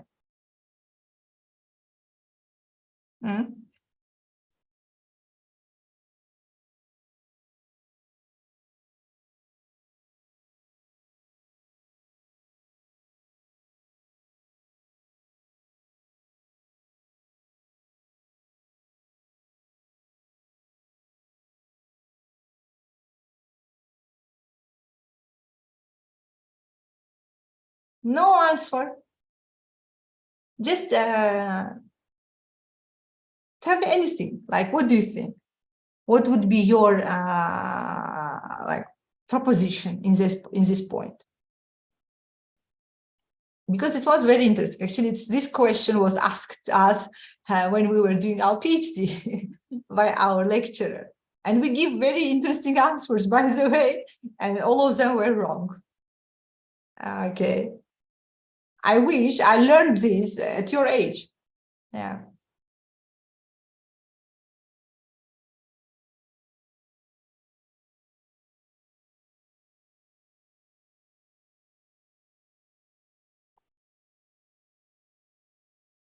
Okay, still waiting. We'll wait for a little bit and we'll continue.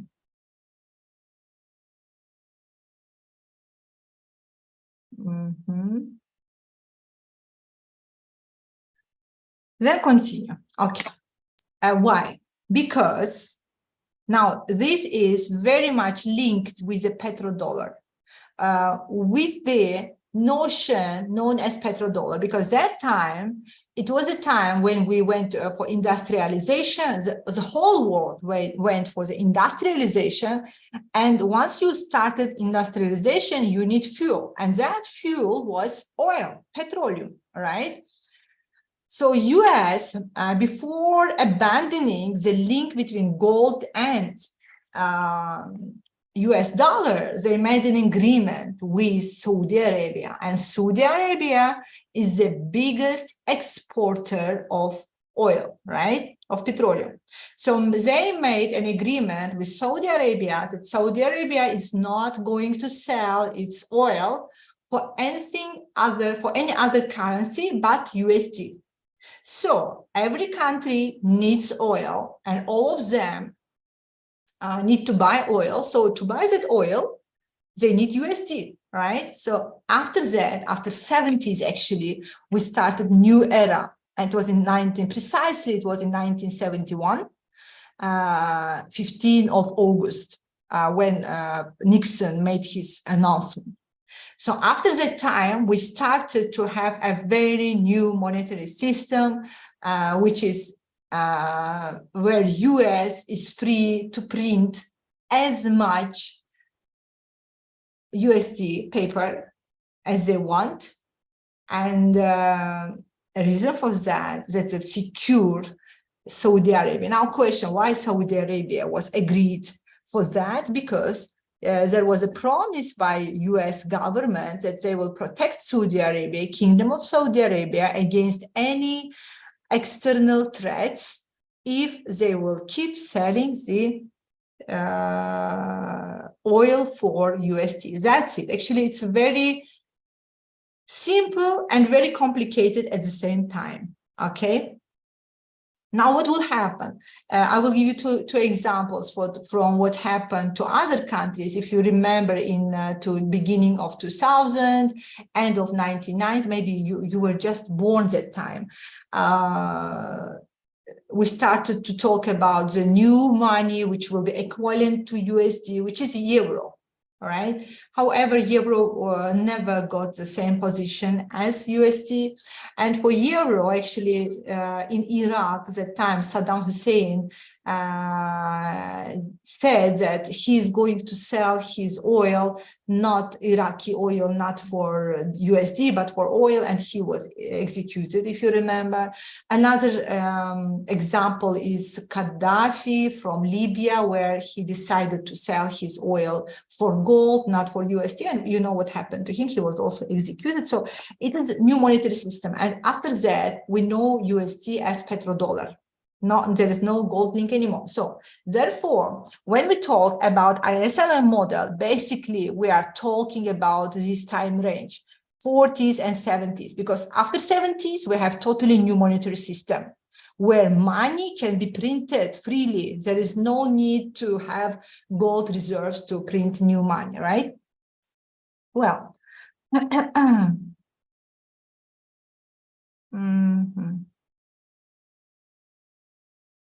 yeah, I'm reading from the noted, yes. Please make mistakes. Students, actually, you cannot learn if you don't make mistake, guys. You will learn, and don't be shy to ask questions.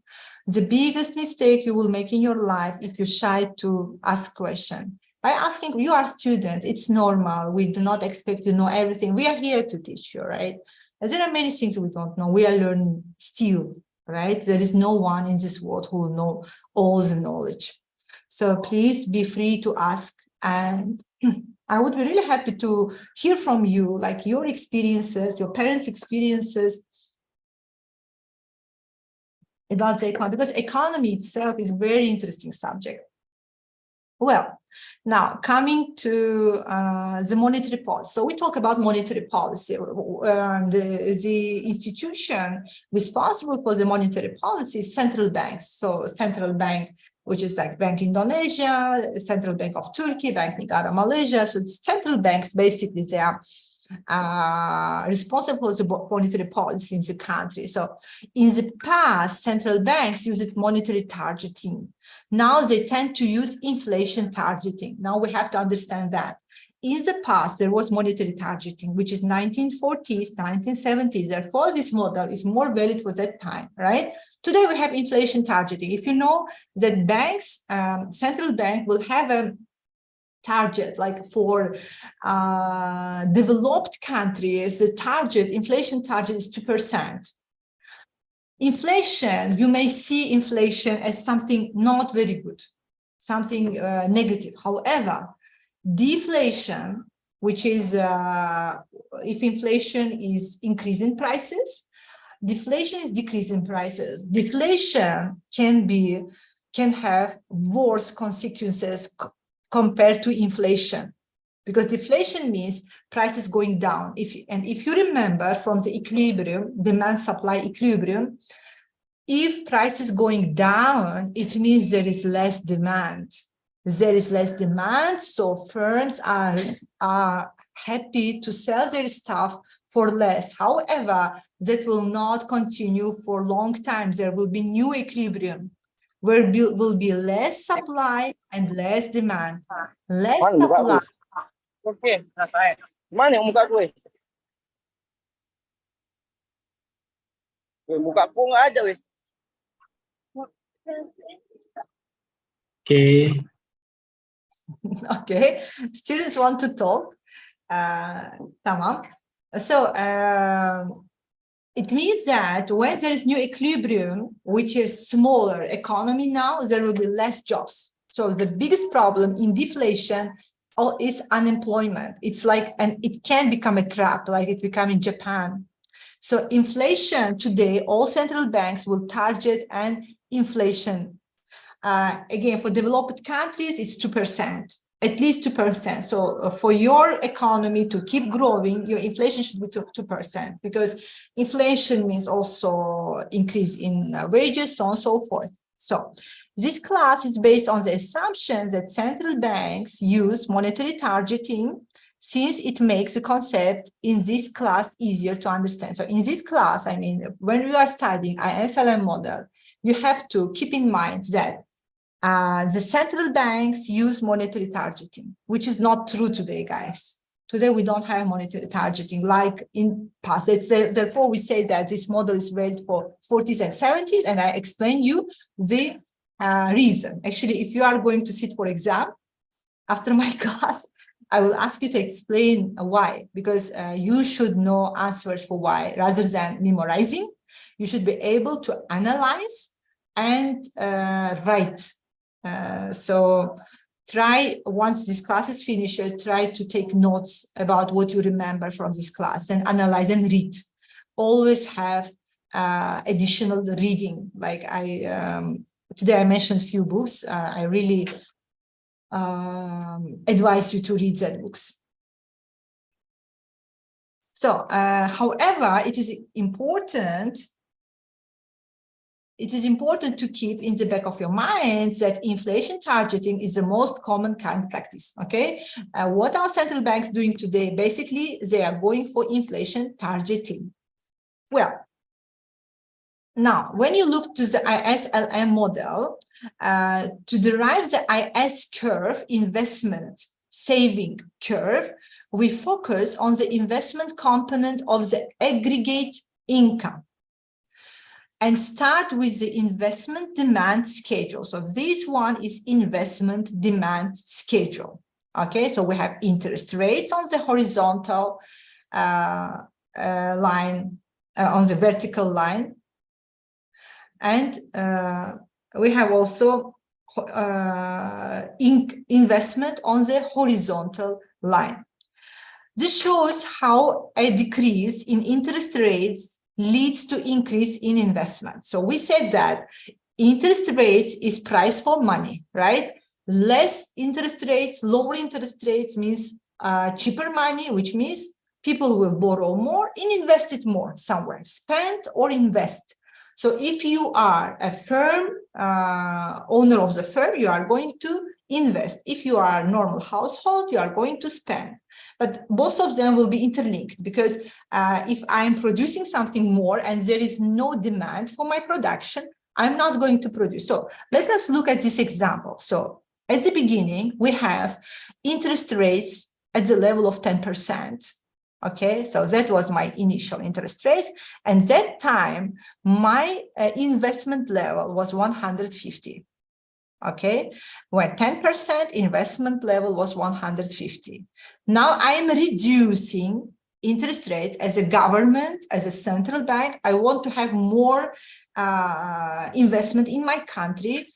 So I am reducing interest rates for 2% from 10% to 8%. And the new level of investment will be 200.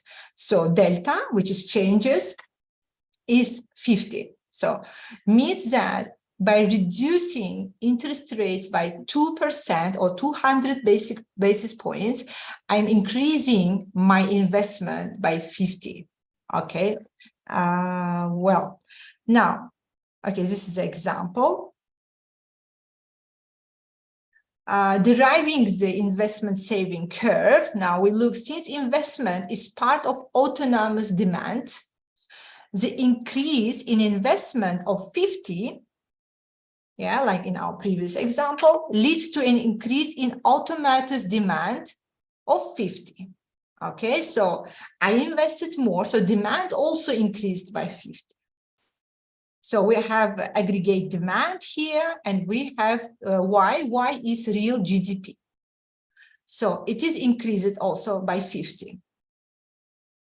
As such, the increase in demand shifts up the AD curve. So now my AD curve will shift up, which is good news, right? Because once demand curve is shifting up, means I am having like my economy is more prosperous because there is more investment and which will lead to more demand. If we assume that the multiplier is equal to 5, this would lead to an increase in output from 1,500 to 1,750. Point A here shows an equilibrium in the goods market where the interest rate is 10% here and output is 1,500. Okay, this is one equilibrium in the market. Point B, which is here, shows an equilibrium where the interest rate is 8% and output is 1,750. Mapping points, so to derive my IS curve, I have to map these points A and B onto a graph of interest rate against output, given us the IS investment saving curve. So you know that in geometry, if you want to derive a line, you need 2 points. So here, I know that when interest rate is 10%, my equilibrium or my output is here at point A, and if it is 8%, it will be at point B, my output. So by connecting these 2 points, you will get your investment saving curve. So investment saving curve shows all combinations of interest rate and income where the goods market is in equilibrium. So all throughout this line, you can go down, through the line, you can reduce interest rates. So lower interest rates will lead to more output and vice versa. Okay, so this is how you are deriving your IS curve. And here, throughout this line, you will get all possible combinations. Same as when you are deriving demand curve for individual, for household, if you remember, right? Well. So where I am now here, to derive the LM curve now, we must start with the money market. This is depicted in the left-hand graph here. The money supply is fixed at a certain level by the central bank. And again, guys, you have to remember here that we are assuming still that that central bank is using money supply targeting, which was during between 44 and 71. After that time, we don't have this, actually, basically, you cannot use this model today, but it is a very good tool to understand. Because today we are using, as we mentioned, central banks' target is not money supply, but interest rates, right? They are targeting interest rates. So here, when we talk about money market, so it is depicted in the left-hand hand graph. The money supply is fixed at certain level here, at certain level by the central bank. And again, that time, of course, you cannot print money as much as you can. Today, every economy can do that. And if I ask you a question, what will happen if you print a lot of money? For example, today, Indonesian central bank decided to print money. What will happen? Or Turkish economy decided to print a lot of money. What will be the first effect in the market if governments start to print money? What do you think? Just like, for example, government printed money and distributed to everyone for free. They can do that, by the way. Governments can do that today because there is no gold standard anymore. And today's money is not intrinsic money. Intrinsic money is money which has its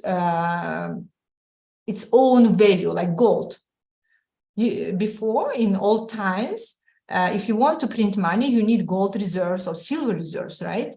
But today it's just paper. I can print as much as I want. Everywhere it's same.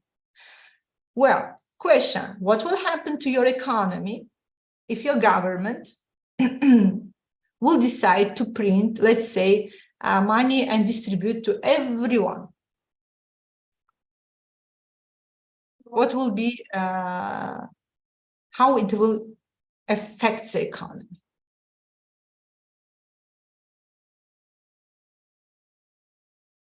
Everyone, kira-kira apa yang akan terjadi kalau negara sesuka hati mencetak uang dan mendistribusikannya kepada semua masyarakat? Kira-kira apa yang akan terjadi? Please answer. There is answer. Okay, one answer. Very good, Marcia. There will be inflation. True. It will be, okay, as soon as I can. Yeah. It will be make an inflation.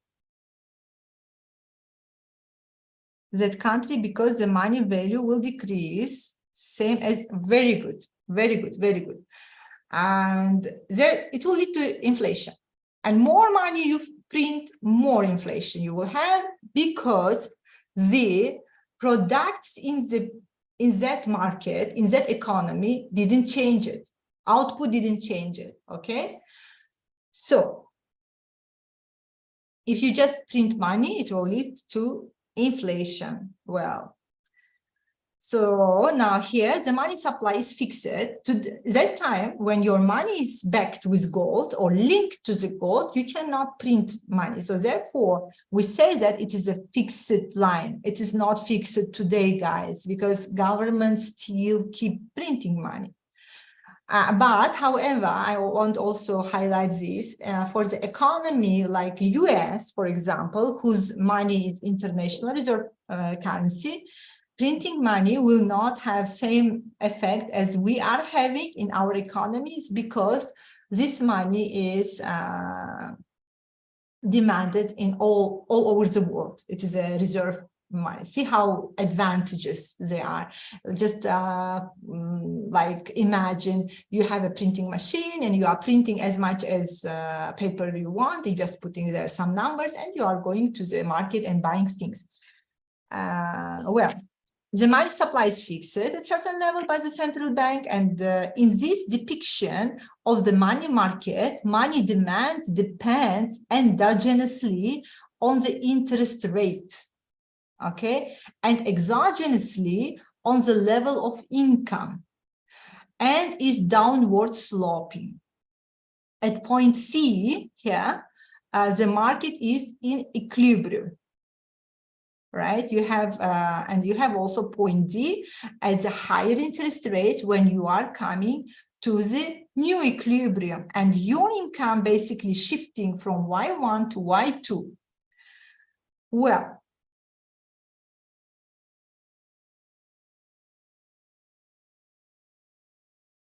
now here to derive LM curve, we must start with the money market. I think I already from here.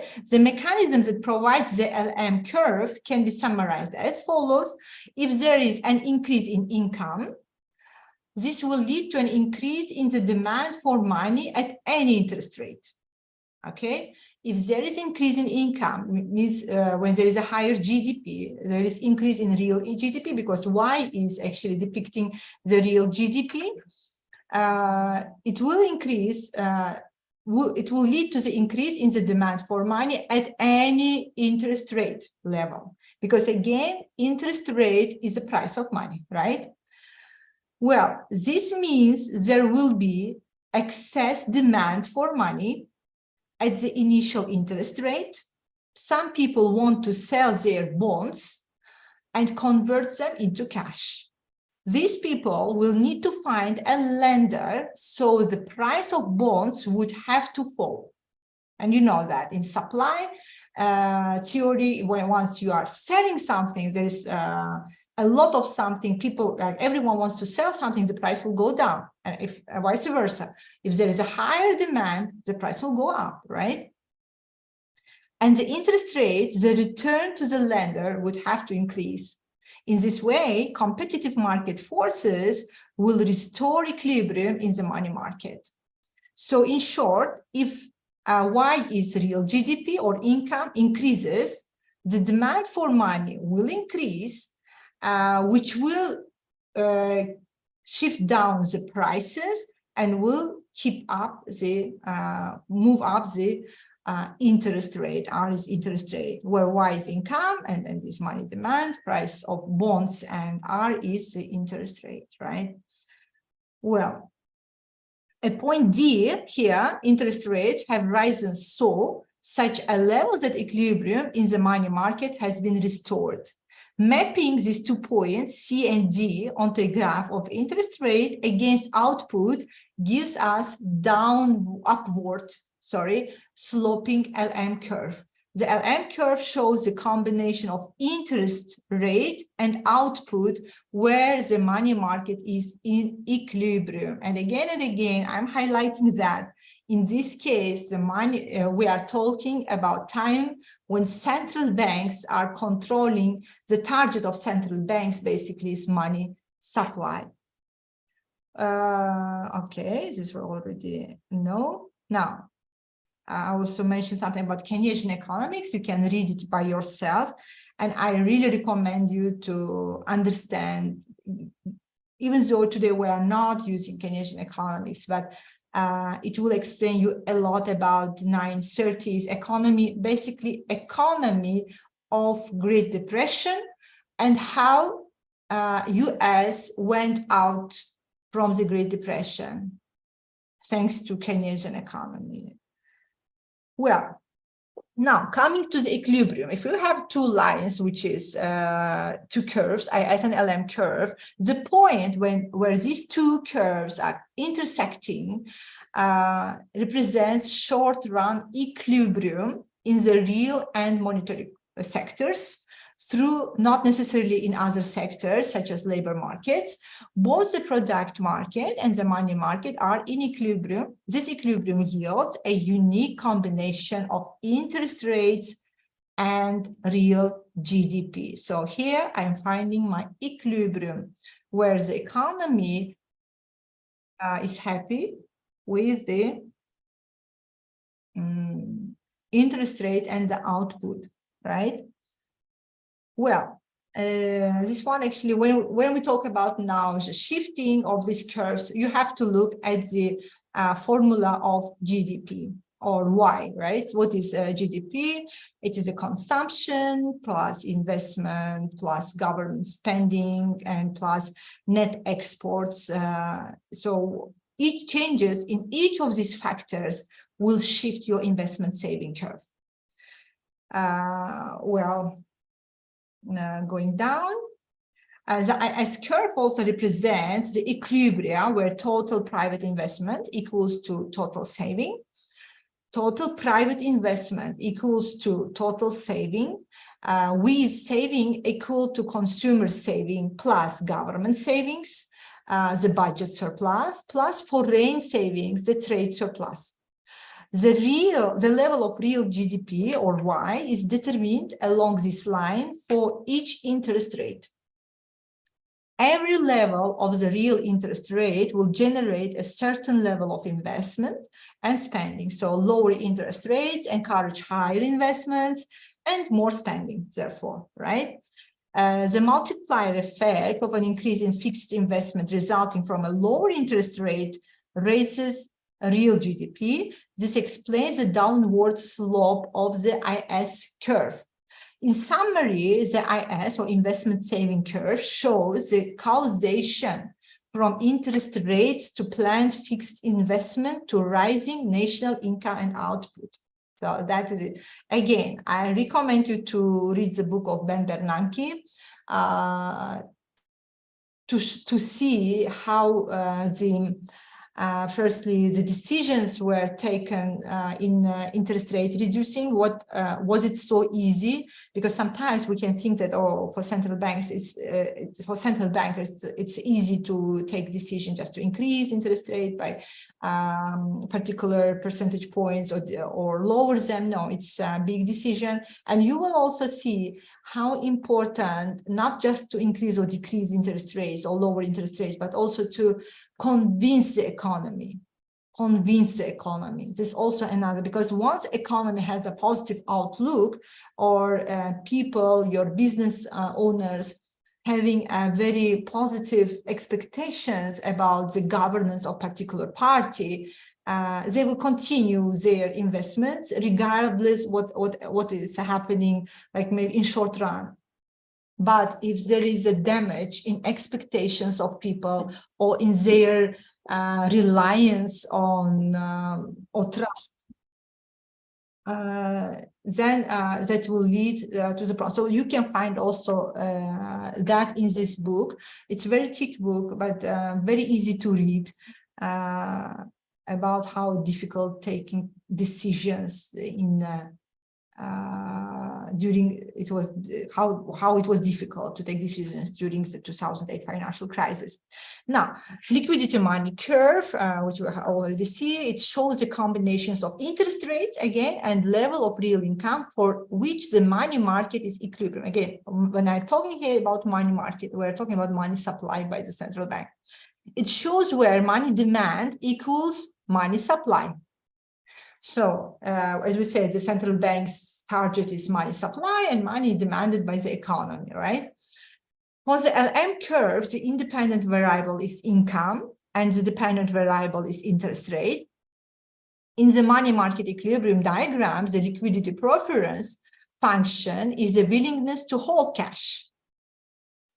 The liquidity preference function is downward sloping, which means that the willingness to hold cash increases as the interest rate decreases.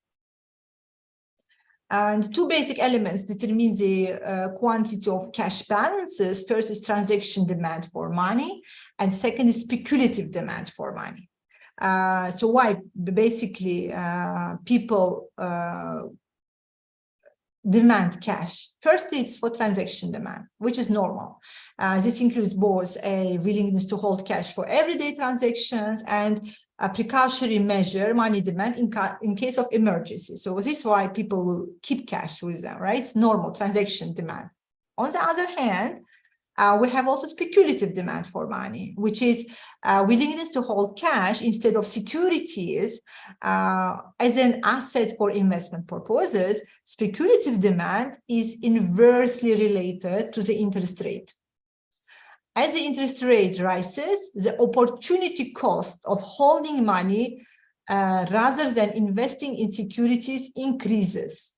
Opportunity cost of holding money rather than investing in securities increase, because higher, again, I'm highlighting that interest rate is basically a price for money.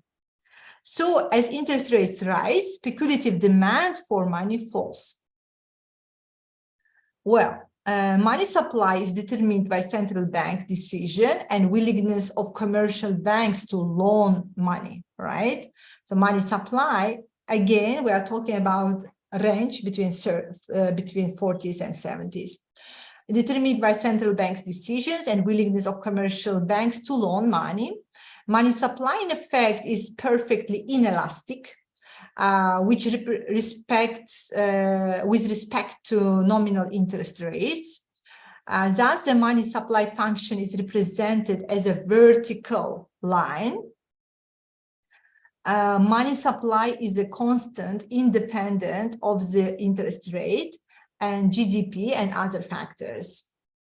Whereas the money supply is represented as a real amount of MP, where opposite as nominal amount of money, with P representing the price level, general price level of the goods, and L being the real domestic demand for money, which is some functions of the interest rate and the level of real income.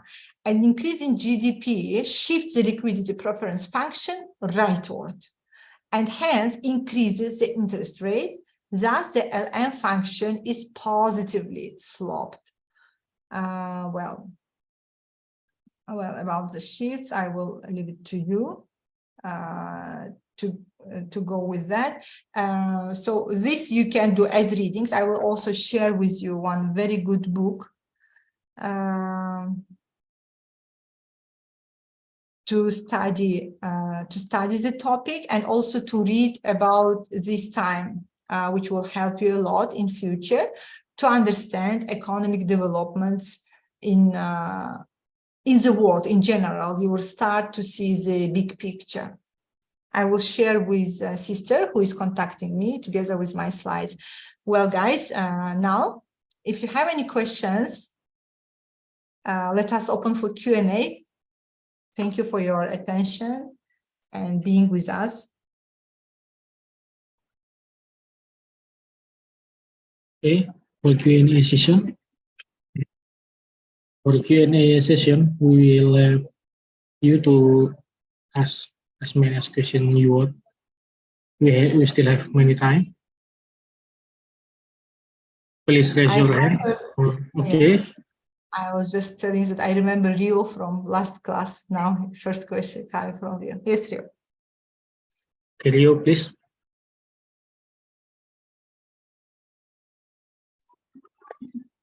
Assalamualaikum warahmatullahi wabarakatuh, ma'am. Waalaikumsalam. My question is, if e-money can increase money supply and purchasing power, because there are many promotions that can be made by e-money application.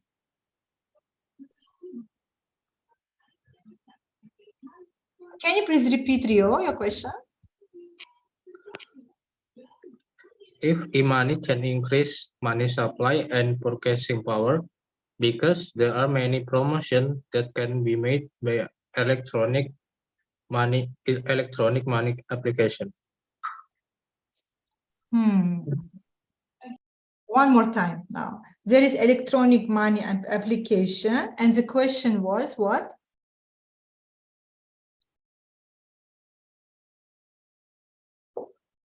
I think he asked about today we are moving to cashless society, so e-money Yes. become more common. And when we talk about e-money, many providers might create e-money. So not only government to create money, but also e-money providers. So how to is this also related to money supply, and is this might make inflation when we use e-money rather than physical money? I think something like that. Okay, when it comes to the money supply, Rio, in this model especially, basically we are talking about M0. Do you know the classification of money like M0, M1, M2, M3? Have you already studied that? So M0 basically the cash, okay, printed money. M0 is printed money. So everything we are talking about in this model is related to M0, which is not valid anymore today, because today when we talk about money, we are not just talking about printed money constitute less than 5% of money in the world. So as you mentioned, we have a lot of type of things which are money equivalent today, right? And even like if I have some money in my account, it doesn't mean this money is already printed. And if we are all together, let's say we are all depositors in bank A, and we go today to the bank to withdraw our money, there will be no cash, printed cash, because that model, that's why we talk about 40s and 70s, when we talk about the money supply and its effect to the economy, basically we are talking about the money where it's M0, because after that we have money measurement, which is cash plus your deposits, current account deposits. Then we also have M0, M1 plus your saving account. Then we have also your borrowing things like today in M3. So actually what you are telling today, Rio, in your question, the money creation, right? Today banks create money, and not even application, even not coming to the application. In today's financial system, banks can create money. How it happens? It happens through the fractional reserve system, because when you give your money, like when you deposit your money to the bank should keep 10% of the money you have deposited. Let's say you deposit 1,000 USD. So the bank will have to give 10% of this 1,000 USD to the central bank. The rest, they can again lend to someone else. And this is actually creating money supply. And that also leads to the inflation. Why? Any excess amount of money in the economy will lead to the inflation, because more money in the economy will create more demand for goods, right? Because not everyone who is lending money from the bank or from any other platform will go for investment.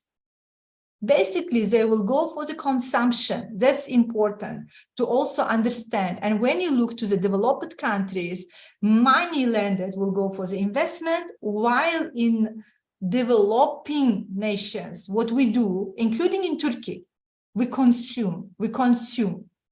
We consume, we buy things with money which we didn't earn yet. We go for consumption, but it's again good for economy. Why?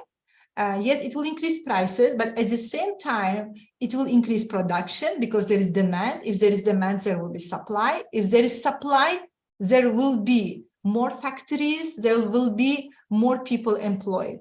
Okay. And there is one question in chat room. My mic is unmute. Rio, okay. We heard your. I hope I answered your question, Rio, because this was actually I understood from your question. Deborah asked me a question last time. I can see Deborah. No question today. I remember you, Deborah. There was also another student, which I don't see. Can I today. ask question? Same question, students, guys. We have so many.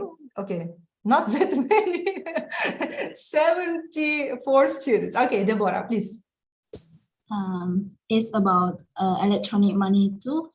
I want to ask about relation about electronic money and the dollar.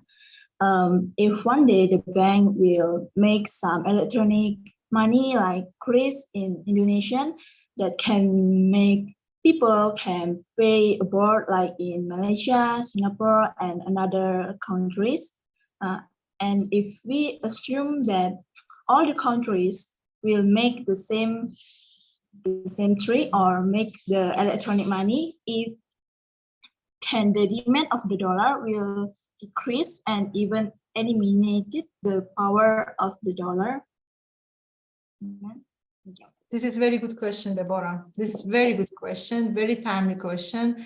Recently, actually, we were having discussion on that with our colleagues from INCF Malaysia on the future of electronic money. I will more, because electronic money, it's more digital currency. And digital currencies, today we divide them into two. One is digital currencies by the central banks. And we have digital currencies issued by central banks, which will be used for retail people, like for us, and also for international transactions. And basically, for example, there are some pilot studies. One is Bermuda Islands, where governments start to implement retail digital currency. And they see that if everyone, it's not even I'm not going to the USD level yet. I'm just talking about the banking system inside the country. They saw that if we are going to use digital currency, especially integrated with the digital system today, we don't need banks. So they limited the level of the digital currency a person can hold, so that the banking system will continue. So firstly, digital money, the retail digital money, has the potential to replace banks. There will be no banking system. Therefore, governments regulating. Second, it was also another discussion, very important topic. If we use digital currency for our international transactions, because today we are using reserve money, right? And the main reserve money is US. Of course, after that, we have few others, like we have euro with a lesser percentage. The newest or the youngest reserve currency in the reserve currencies basket is Chinese renminbi, for example. But if as countries, we will start to use our own digital money for the transaction, of course, it will diminish, it will affect negatively the reserve currency or currency for international trade among countries of the USD. Because today, when we are, for example, we will do some business. I have company here, I'm importing something from Indonesia, okay? You are exporting your goods to me. When we prepare the payment slip, of course, the price will be in USD. But having digital currency will change this, we will not need any more USD. So And actually, US government is trying to take some actions, some measures to create another form of digital currency, which will be used for international trade. But the future of the payment system is something like, in my opinion, we will have many surprises, and many innovations. And definitely, again, Deborah, it will affect negatively the status of USD as international trade money. Okay, thank you. There was also one more student last time. Oh, I wish new students will ask questions.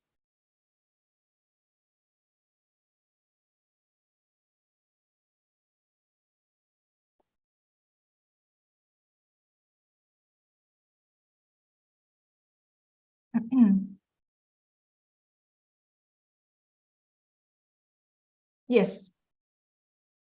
No questions. Everything is clear. Alhamdulillah. Alhamdulillah. Then I will share some books with you, and more you read, more you will understand. And as I said, readers are leaders, guys. Please read a lot. And Indonesia is a very promising economy, especially when we look from the Islamic finance perspective. Many innovations are coming from Indonesia. Inshallah, we are coming to Indonesia on July, mid of July, and I wish we can meet in person. Maybe Dr. Ishbir, you can invite to your university. We can give some talk there. We can meet students with my colleagues, so we can have some I can see these beautiful students face to face in Sumatra, right? Sumatra. Sumatra.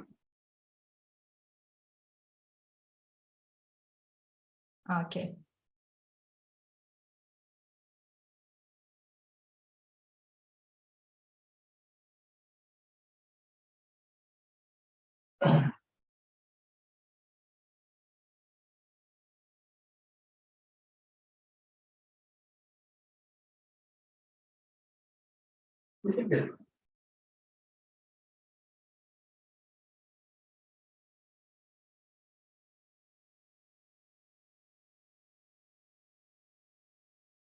Dr. Ishbir, your mic is off.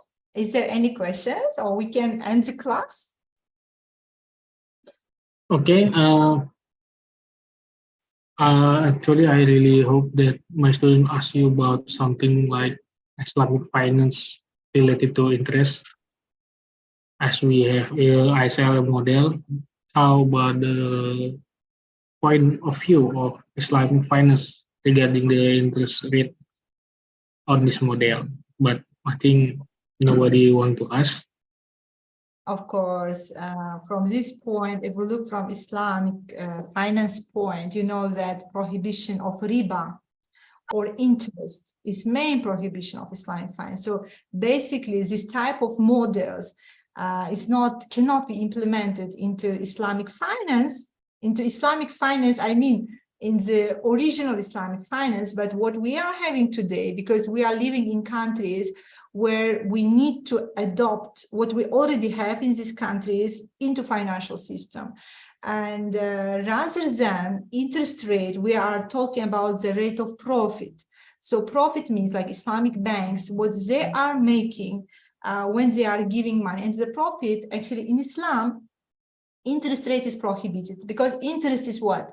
Interest, or riba, is something which I'm making money from money. I'm not going to take any risk. There is no transaction. Like I'm lending money to Deborah. I am giving her 1,000 USD, and I ask her to return me this 1,000 USD with some increment, right? Like 1,100.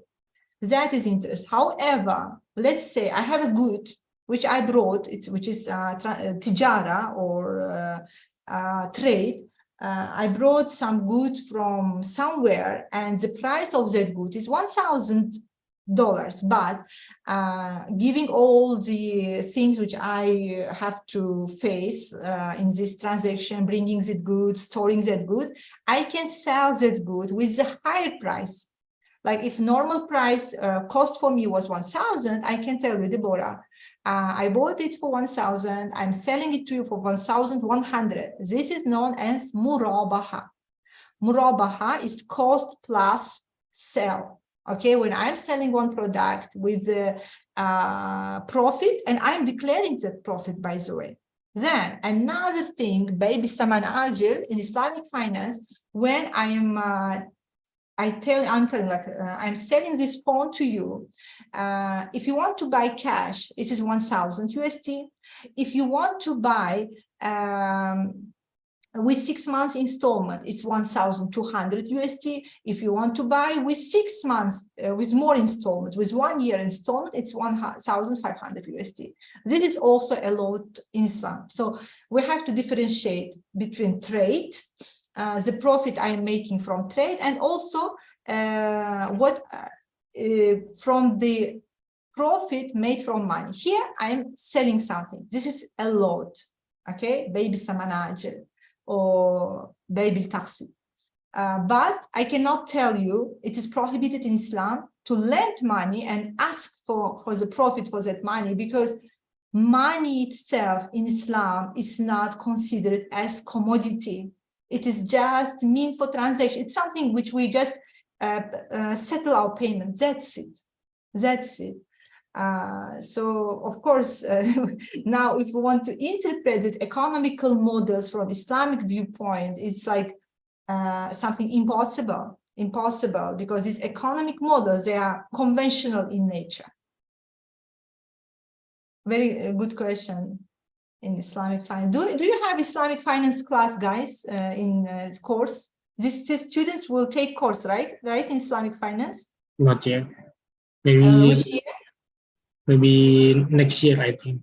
Next year. I will be happy to teach some courses on Islamic finance to students, and especially on Islamic capital market, on sukuk issuances, so on, so forth. And that is very interesting. And I believe that Indonesia will be future leader. It's already, we have a lot of innovations coming from Indonesia in Islamic finance, alhamdulillah. It's a rising star of Islamic finance today. All right, everyone.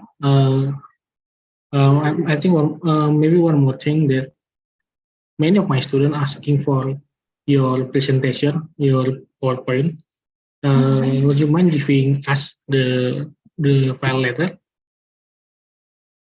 Of course, I will share the slides with sister who is Yeah. contacting. Okay. I will share my slides today, inshallah, guys. Okay, guys. Any more question?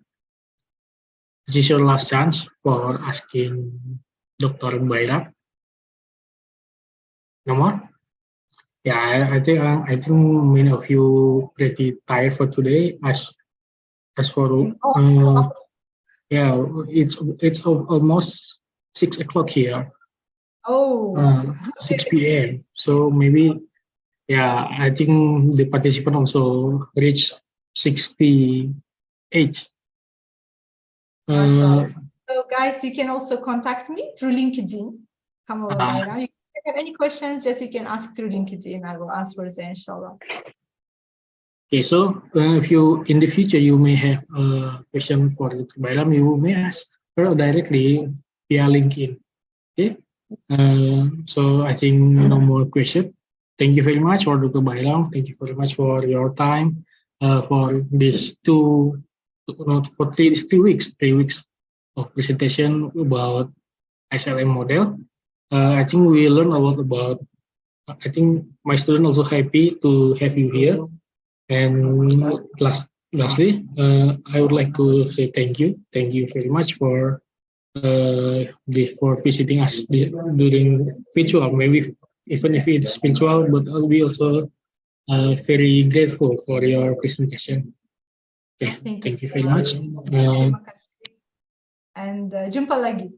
Ya, jumpa lagi. Assalamualaikum warahmatullahi wabarakatuh. Waalaikumsalam warahmatullahi wabarakatuh. See you later, everyone. Meet me in class.